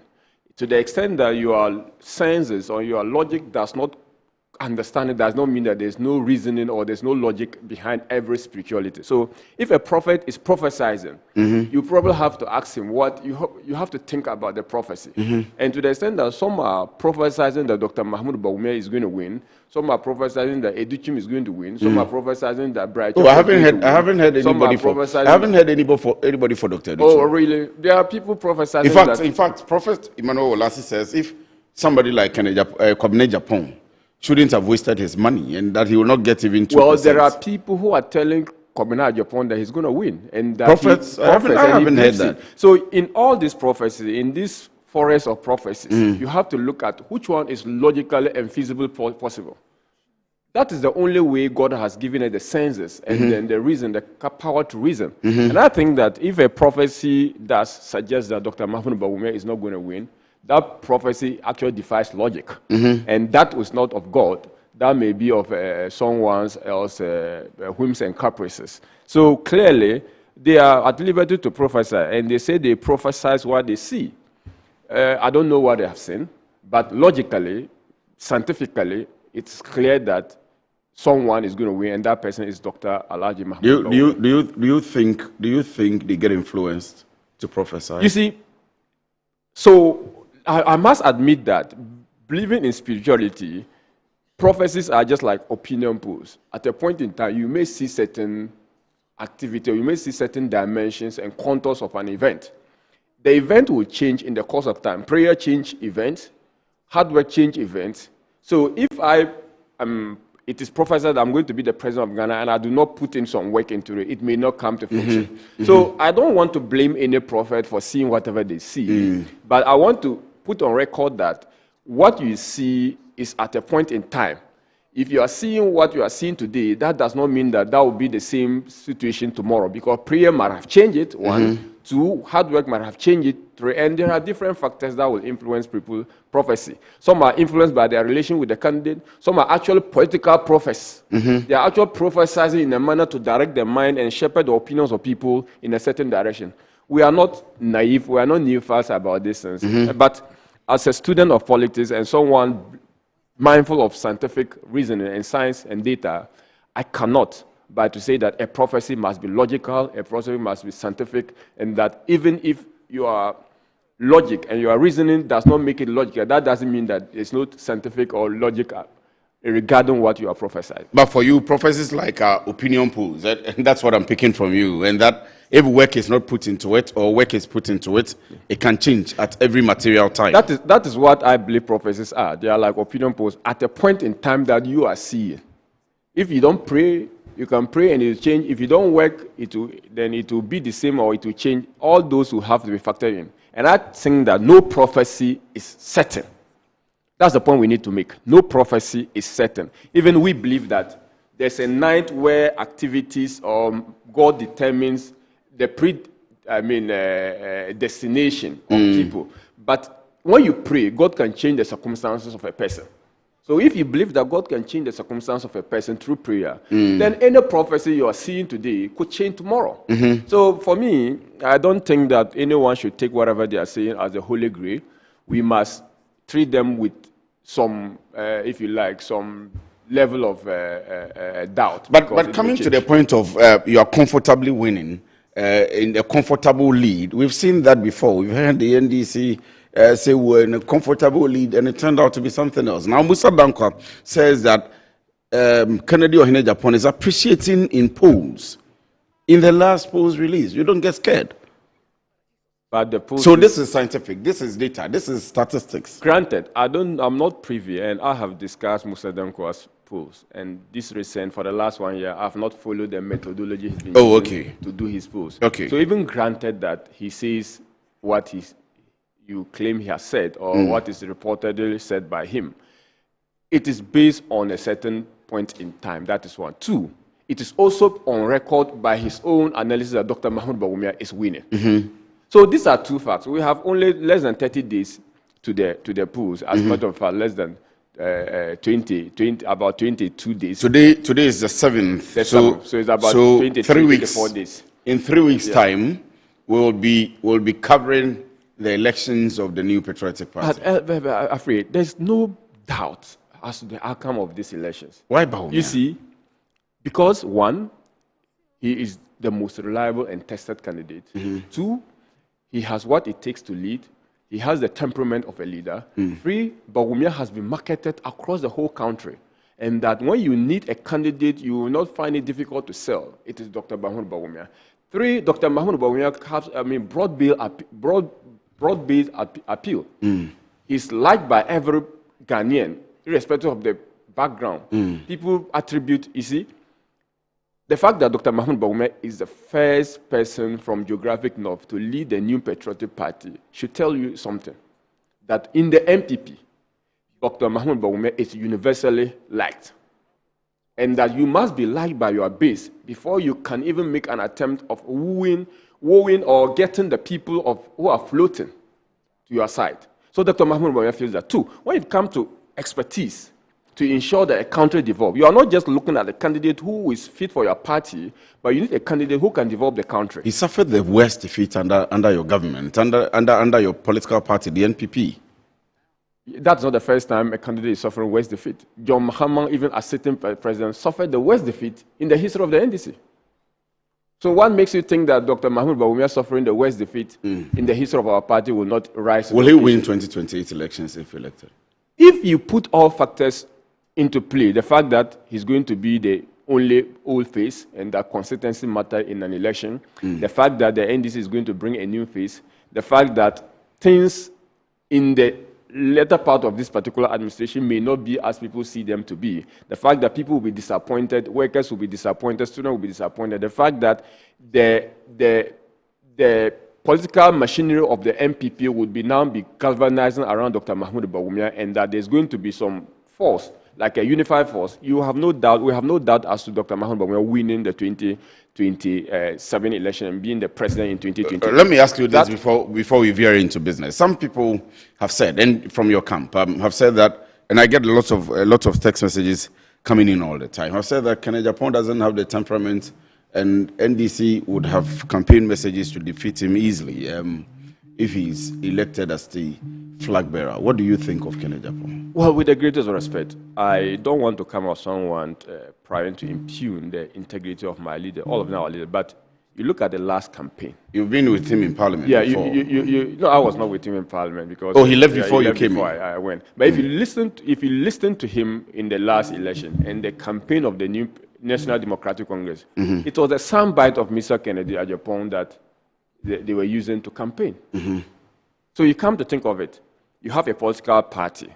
First, your opposition biggest armory, their biggest weapon is the statement, the action and conduct of one of the candidates who wants to be the leader of the party. Clearly, with the greatest respect, I don't think that it is good for even the spirit of the MPP. It's not good for the spirit of the MPP. Of course, what Mr. Kennedy Agyapong might have said, he might have changed afterwards. But it will take him time to purge himself. I don't know whether he has changed. He has been campaigning, he's been talking. Has he changed? Even on the campaign platform, you still see whether he or his associates still whipping tribal and ethnic sentiments, right?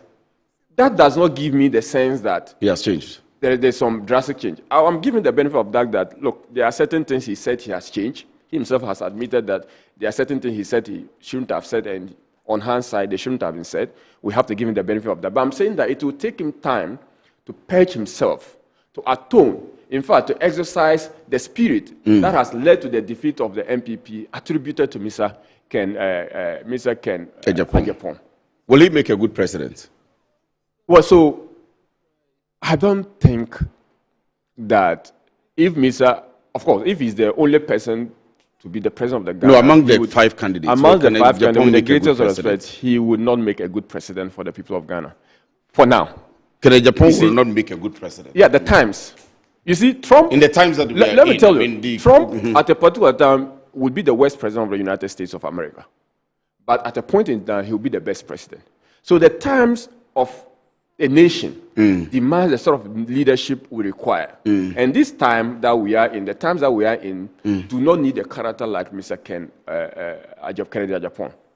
He would be a good president, especially soon when we are transiting from the era of probably Mr. Rawlings, where we needed someone who would probably not Aggression, have regard. But we are in a rule of law, constitutional democracy. You understand? Everyone must live within the dictates. You must respect your neighbor. Your utterances must build bridges. Okay, this is the kind of leadership we want, especially so when we are at the risk of, if you like, terror attack, because this country, this world is not safe as it was 100 years ago, right? So you need a leader with a good temperament.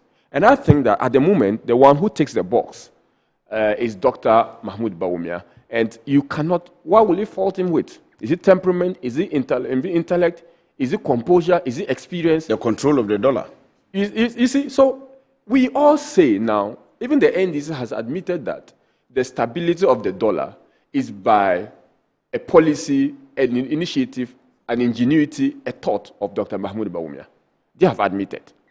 So, at a point in time, you may not have a solution, but if a leader had a solution, has identified a solution in the urban times of his tenure, the last days of his tenure, he has identified a solution to an century-old problem, in fact, decades-old problem.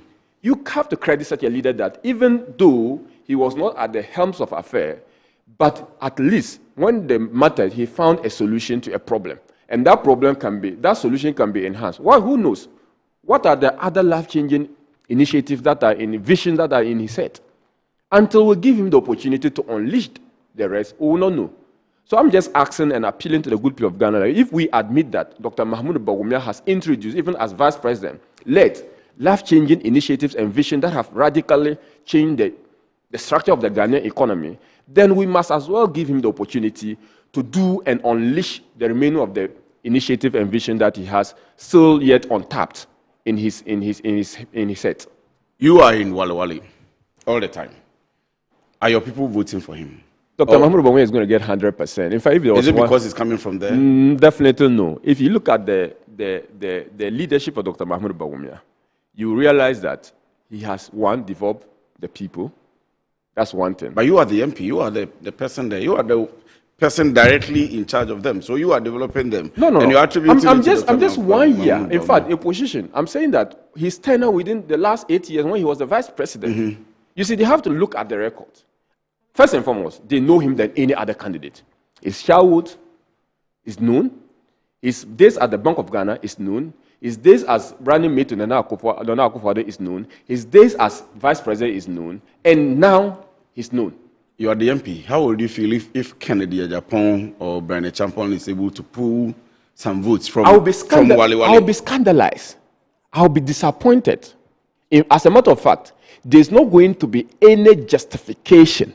There's not going to be any justification whatsoever by anyone voting for such a candidate. Because you see, by all metrics of political patronage, of political alliance, Dr. Mahmoud Bawumia has met every single metric than any of the candidates in Wale Wale. Just give me one single metric that you will use to form a decision in voting for a candidate in a constituency like Wale Wale that Dr. Mahmoud Bawumia hasn't met. So I'll be very scandalized, I'll be very surprised, I'll be very disappointed if Dr. Mahmoud Bawumia is not performing over 99% of the vote. Of course, there are some outliers. Whatever reasons they will vote against the person. So what you are predicting is 99, not 100%. I said that what I'm predicting for Wale Wale is 100%. Wale Wale is 100%. 100%. But I'm saying that, of course, taking into consideration, they may be outliers. That is why when you even have 100% prediction, you make provision for margin of errors. And that's why I'm saying that at least the margin of error will not be more than a percent. In Abetifi, you know Abetifi? Yes. Are you targeting to capture some votes there? You see, that is the same way. You are protecting Wale Wale. In Abetifi, it is clear that every candidate will try. Okay, but Brian Acheampong will win Abetifi. Okay, one. In Asin, no, you will try. Every candidate will try, but Mr. Kennedy Agyapong will have an advantage. Okay, you have an advantage. But you would want to make a case and make a statement. That's what I'm saying, that they would try. But you see, one, you ask yourself, Abetifi, when Brian Acheampong was the candidate, was he having 100%? No, he never had 100%. He never had up 100%. So those people are still there waiting. There are reasons why they will not vote for him. But Dr. Mahmoud Bawumia has recorded 100% in the last elections. Dr. Mahmoud Bawumia is hoping to get another 100%. So there is at least some history, and economists will look at what has happened in the past to predict the future. The past has been that Dr. Mahmoud Bawumia has recorded 100% in an election that he went to with the people of Wale Wale. The rest haven't had 100% in their constituency. So it's gradually expected that he will perform better in their constituency than they will perform in his constituency. Okay.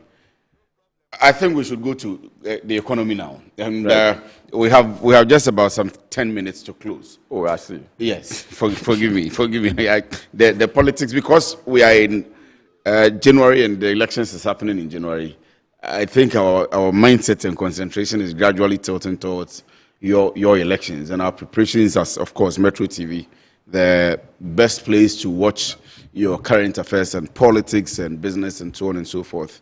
It's in order that we look at that. But today is 7th of January. You are a member of parliament. You are an economist as well. You've been not in government, but with the government as an MP. How would you rate John Mahama? Well, so on all the standards and metrics, if you put everything together, I would say that John Mahama has performed just about 50% for the first year. Everything together, 50%. 50%. You may go to specific areas that you give him maybe 60%, 70%, 80%. But on the whole. But on the whole. And I'll come to tell you why. Please do. One, on jobs creation, especially on 24-hour economy, where we are promised 1 job, 3 shifts, three persons. Okay, definitely, you cannot give it even 20% of achievement in the first year. On job creation? On job creation. You cannot give that particular model 20% of achievement.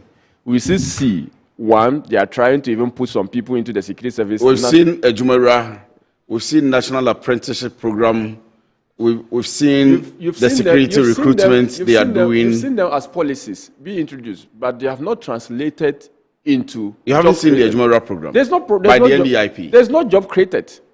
There's no job created, and I'm telling you that you haven't seen the Youth Employment Agency, Malik Barsintali, doing community police recruitment. Those are, in fact, with the grace of God, those are not even jobs. But even granted that Malik UAE has done some recruitment, which I must admit that they have done some recruitment. NDIP has done.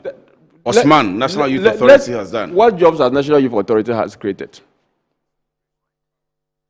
So those are the questions that we would be asking. You understand? It's not okay to just say you are creating jobs.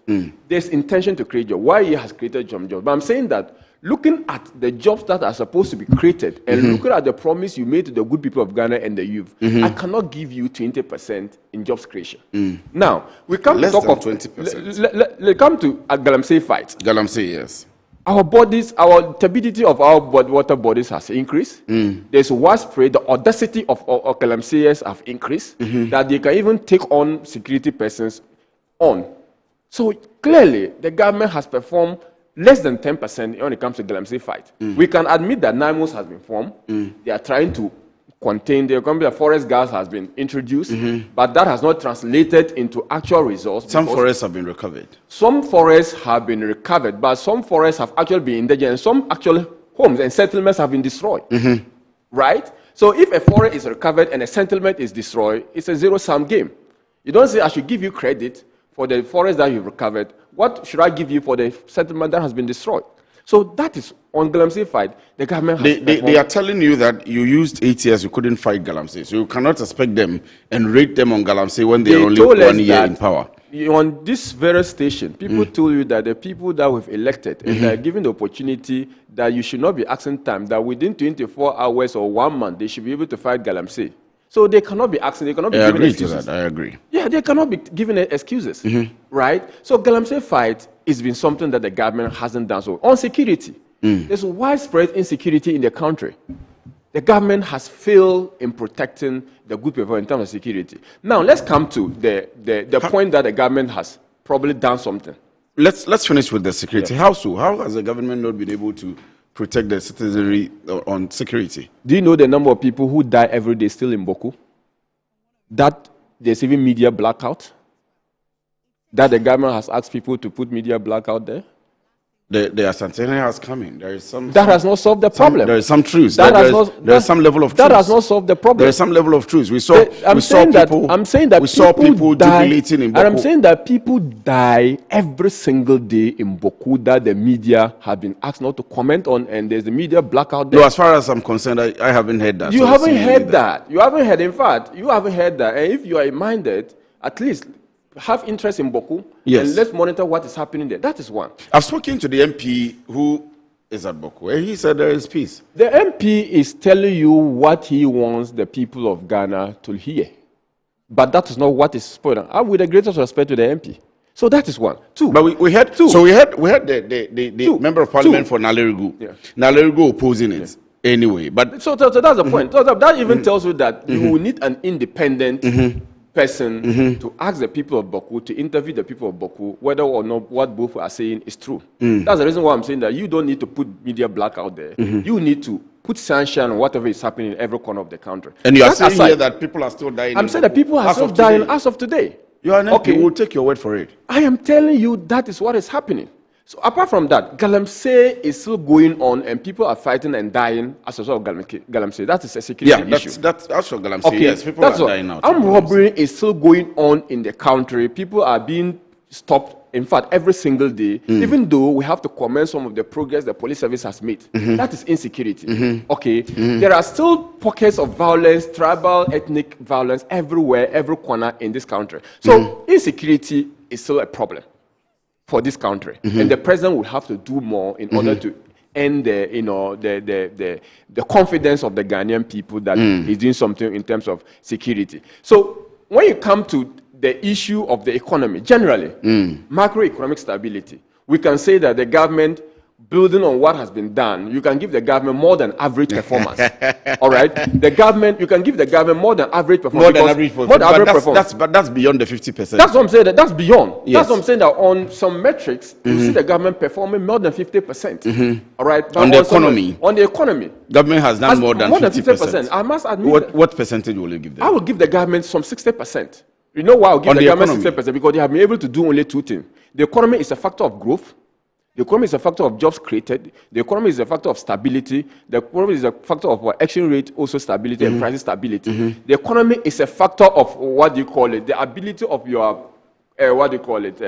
your real sector to grow. But you are the experts. You are the economists. But you also know that the economy is a factor of inflation. I agree. That's what I'm saying. Price stability. Yes, it's a factor of fuel pricing. It's part of price stability. The exchange rate. It's part of, foreign stability. That's but that's the root and the basis for which the lay people, we judge an economy. And so based on that, your 60% will be too low. Your layman's judgment is going to be problematic because, one, if I say inflation is down and I don't have money to buy goods and services, the layman should equally appreciate that.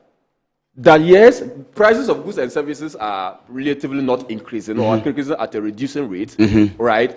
However, the capacity of me to be able to buy is something that I have to comment on. But stability, government didn't need to spend fiscal discipline, and so the money coming into our pocket was expected in the following year, which is this year, 2026. Because money should not. The reason why we are facing it so much steep in 2025 is that government took a very drastic, draconian approach of mopping up what they call currency sterilization or liquidity sterilization, mopping up extra liquidity they claim to have. But also influenced by IMF regulations.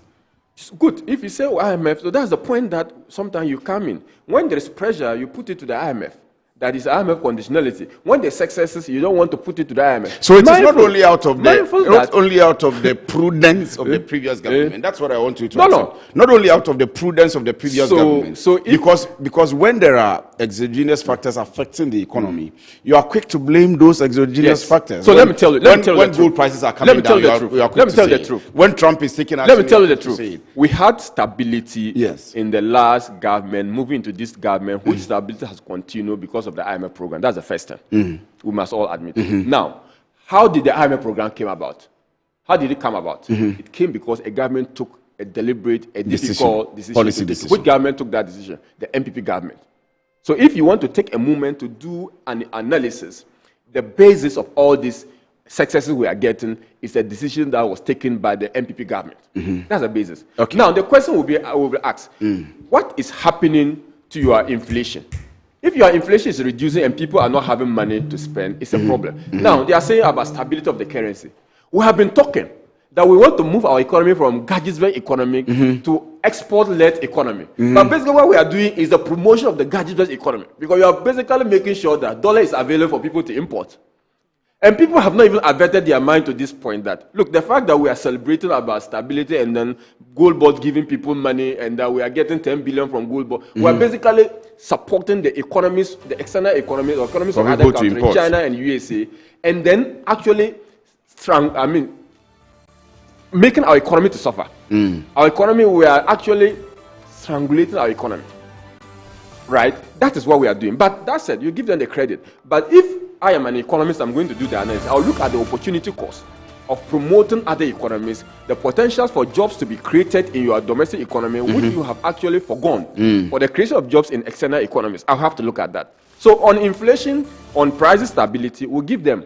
But as an analyst, I'll look at the opportunity cost of that. Yes. And I'll probably come to the conclusion that it did not worth the successes we have chalked. The amount of money pumped into the amount of money pumped, one, the opportunity cost of jobs that have been created, two, the lifestyle and the cost of living that has been made unbearable for average Ghanaian will not worth the good figures that we are seeing. So that's the reason why I'm saying that. But for the optics, you realize that you're okay, let's give them 60% of performance in terms of the whole recovery. But like I said, you cannot give them the performance credit without looking at the genesis of that particular performance credit. And that is where sometimes we fail to do as politicians, because we want to take all the credit to ourselves. I must also say that the domestic debt restructuring program and the whole essence of debt exchange program as part of our debt, restructuring arrangement with the IMF actually helped. You realize that this government has had at least a briefing space and that we are going to start our debt service from next year. Okay, but for that, you remember people who went on the street because of that. The government took the fall because of that. Now this government is enjoying the fruits of that. It is something positive they have to actually realize. People say that, oh, why is it that you couldn't stabilize the currency? These people are doing it. Of course, we could not pump in as much as 1 billion every month. We are all in this country. We could only do 70 to 80 million every month. Now compare a government that was able to do only 70 million a month to a government that can do 1 billion a month. You ask, why couldn't we put 1 billion in a month? Because the IMF said we should not do that. We could not do that. Even though we had met the reserve requirement or the buffer requirement of 9 billion, when we needed only about 6 billion, the IMF said, no, you could not. But immediately we handed over. They lifted that particular restriction. So this government could actually pump in money every single month to support the currency, which is even giving us problem. The IMF is now raising questions because it amounts to fixing the exchange rate rather than making it float, right? So these are the issues about the stability we are seeing. Of course, that will not, because the ordinary Ghanaian will see that there's some 12 Ghana cedi to the dollar, which was 14. Yes. Or there's some 10 Ghana cedi in the bank rate, which was about 14. Yes. That is what they are interested in. Okay. They are also interested in the fact that prices are not increasing. But again, let me remind you, they are also interested in the fact that they don't have money in their pocket. Last Christmas, we saw how it was, even though inflation was as high as 23%. Right? That's in 2024. In 2024. The last inflation was, in fact, currently I'm reading that the inflation has hit about 5.4. Yes, 5.4, right? That's December, last December inflation. Yeah, for December. Okay, so that should tell you that the figures are there, but people capacity to spend. Of course, when there's no money in the system, people cannot spend. And then prices are going to come down. Even if you reduce it to clear, you will not get people buying it. Right? So this explains. But behind these particular figures, there are also some sectors that you have seen that cost of living is going up. For instance, cost of utility. You mentioned about fuel prices. Yes. They are coming down. So utility, electricity, and water have gone up. Exactly. So you see the trade-off. And if you look at fuel prices come down, it has not translated into reduction in transportation fare. Yeah, that's also. Why? Because other components of the transportation fare build-up are still static. It could also be an issue of strong-headedness of the transport operators and the owners deciding not to lose value, not to lose money. It's on the confidence in the stability you are seeing. If it increases today, tomorrow is going, because we are operating a deregulated market, they know that tomorrow the prices could also go up. And because they don't want to increase price today and decrease it tomorrow, and there will be some for a lack of certainty in the market, they want to monitor it for a while, say 6 months, 3 months, a quarter, and see whether they can adjust. So all these are based on the fact that if they don't have confidence in the successes you are getting, you cannot force them to reduce prices. If spare parts are actually still increasing, or the prices of spare parts are not decreasing, you don't expect them to decrease prices. You can only expect them to decrease prices when the component and the cost build up to the transportation fare are all decreasing. But if some are increasing, some are decreasing, they will look at their net and they will look at their average. And if the average shows that they should maintain prices, they will maintain it. So these are the factors. In Agric, we had food glut last year, 2025. That was some good news. It wasn't good news. You see, that's the problem. When you have food glut, this doesn't show good news. Now you dampen the productive instinct of the farmer. That's one. And even places where we have this inflation, there's a problem. Because the incentive to produce will not be there. What will it make sense for a farmer in rural Janga, in my village, to go to farm and then will not get someone to buy it? Right? So food glut is not a sign of success. It is is it not a sign of enough productivity? It's showing structural. You just mentioned Gaggisburg economy. Is it not a sign of enough productivity it is showing that we are moving towards production? No, it is showing structural failure. That when you have food glut, you must have optimal production where demand is optimally met by supply. That is the economy that we want to build. But if you're having supply be more than demand, then you are going to crash the economy. If you're having demand be more than supply, you are going to put pressure on the Ghanaian economy and it's going to also crash the economy. So you are looking at the optimal level of production, right? So the fact that we have food glut, actually, look, the NDC is very unpopular in rural communities now than before, than a year ago because of this food glut. Go to any rural community and do a survey whether or not they are smiling. They are smiling, or the NDC government, they will tell you they are not happy because of this food glut. Because their livelihood depends on production. That's not a problem of the NDC government. It is a problem. The NDC government didn't cause that. Why didn't they cause it? You know what has caused it? How did they cause it? Because of the lower inflation you are talking about. Because people don't have money. The liquidity has been more, but people cannot buy. So if you say people are still eating. But people are still buying. People are still eating. But why is there a glut? Because demand is now lower. Because production has gone up. Yes, because supply has been dampened. And I told you supply has been dampened because they have mopped up the liquidity that they say was existing in the system. So there are two ways of controlling inflation. We have the demand side and then the supply side. Now, if you go to work it on the demand side, you are basically saying that government should take out the money that is in the system. Okay. Now, the production in 2025 did not start in 2025. They started in 2024, right? The production that we said there was food glut, most of which the initiative, the Food for Planting program, started in years prior. Because if you understand the effect of time on production, you will not wholly say that it was the NDC government that brought about the high production. Now, that production has come, it has met zero or negligible demand. Basically, it will collapse the farming system. And that is what we are experiencing. And I'm telling you that it is in the urban areas that we are happy that food prices are generally low. If you go to the rural areas where they don't even buy food, they eat from their produce, but they sell their produce to make some income, to pay for their children's school fees. And look, you used to buy if you sell 1 bag of maize, you will buy a bag of fertilizer at least. Yes. With some change. Now you cannot do that. Rice farmers are complaining in the north because they don't have the demand. People are not buying. So these are the issues with the food glut, what we are saying. And basically, rural farmers are not happy with the government. Urban dwellers are a bit happy that their prices down, but they are not also happy that money is not in their pocket. Do you know, this is my final question. Our time, we have actually gone beyond our time. Do you know Edith Tamaklu? Yeah, I know. He's my very good friend. He's the CEO for NPA, National Petroleum Authority. Yeah. He says if you were still in power, did you hear the statement? If you were still in power, the capture of the Venezuelan president, Maduro, I almost said Hugo Chavez, Maduro, would have caused you to increase the prices of fuel to come and tell us that the effects of the capture, of course, we all know that Venezuela has a lot of oil, has had an impact on the Ghanaian economy. Yeah, it's been political. And so we have to pay more for it. I mean, what would you say? It's been political. What I'm saying is been political is that, one, they are experiencing record high prices in gold. They should not be complaining. At a point in COVID, fuel prices was almost, in fact, people were actually giving fuel for free.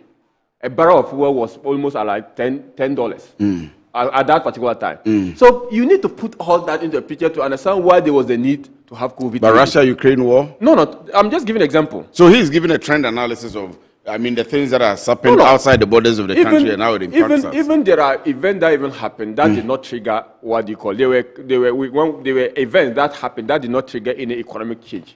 But when you have an event like COVID, you cannot tell me that even government across fiscal indiscipline, if you like, or fiscal expansion was the order of the day because they needed to protect citizens. How do you get the money to do that? You need to have what? A levy. So you cannot blame a government for doing that. Now it was supposed to have elapsed, they have removed it. That is something good. But you can't say that. Let's wait. Analysts are predicting that gold prices are going to dip. Let's wait until such time happens. Analysts are predicting that, he's in the oil sector. Let's wait till we have another crash in the oil. They will benefit because, of course, they are exporting. But if your volumes you are importing are more than you are exporting, you suffer. He's lucky that Central is now on board. Central is absorbing at least 30% of the domestic demand. We make sure that we incentivize Central for them to come on board. They are enjoying that. And that has also contributed to somehow the stability in the fuel market. They are enjoying all this. But, economies are cyclical. You cannot have it in one way, all moving all the same.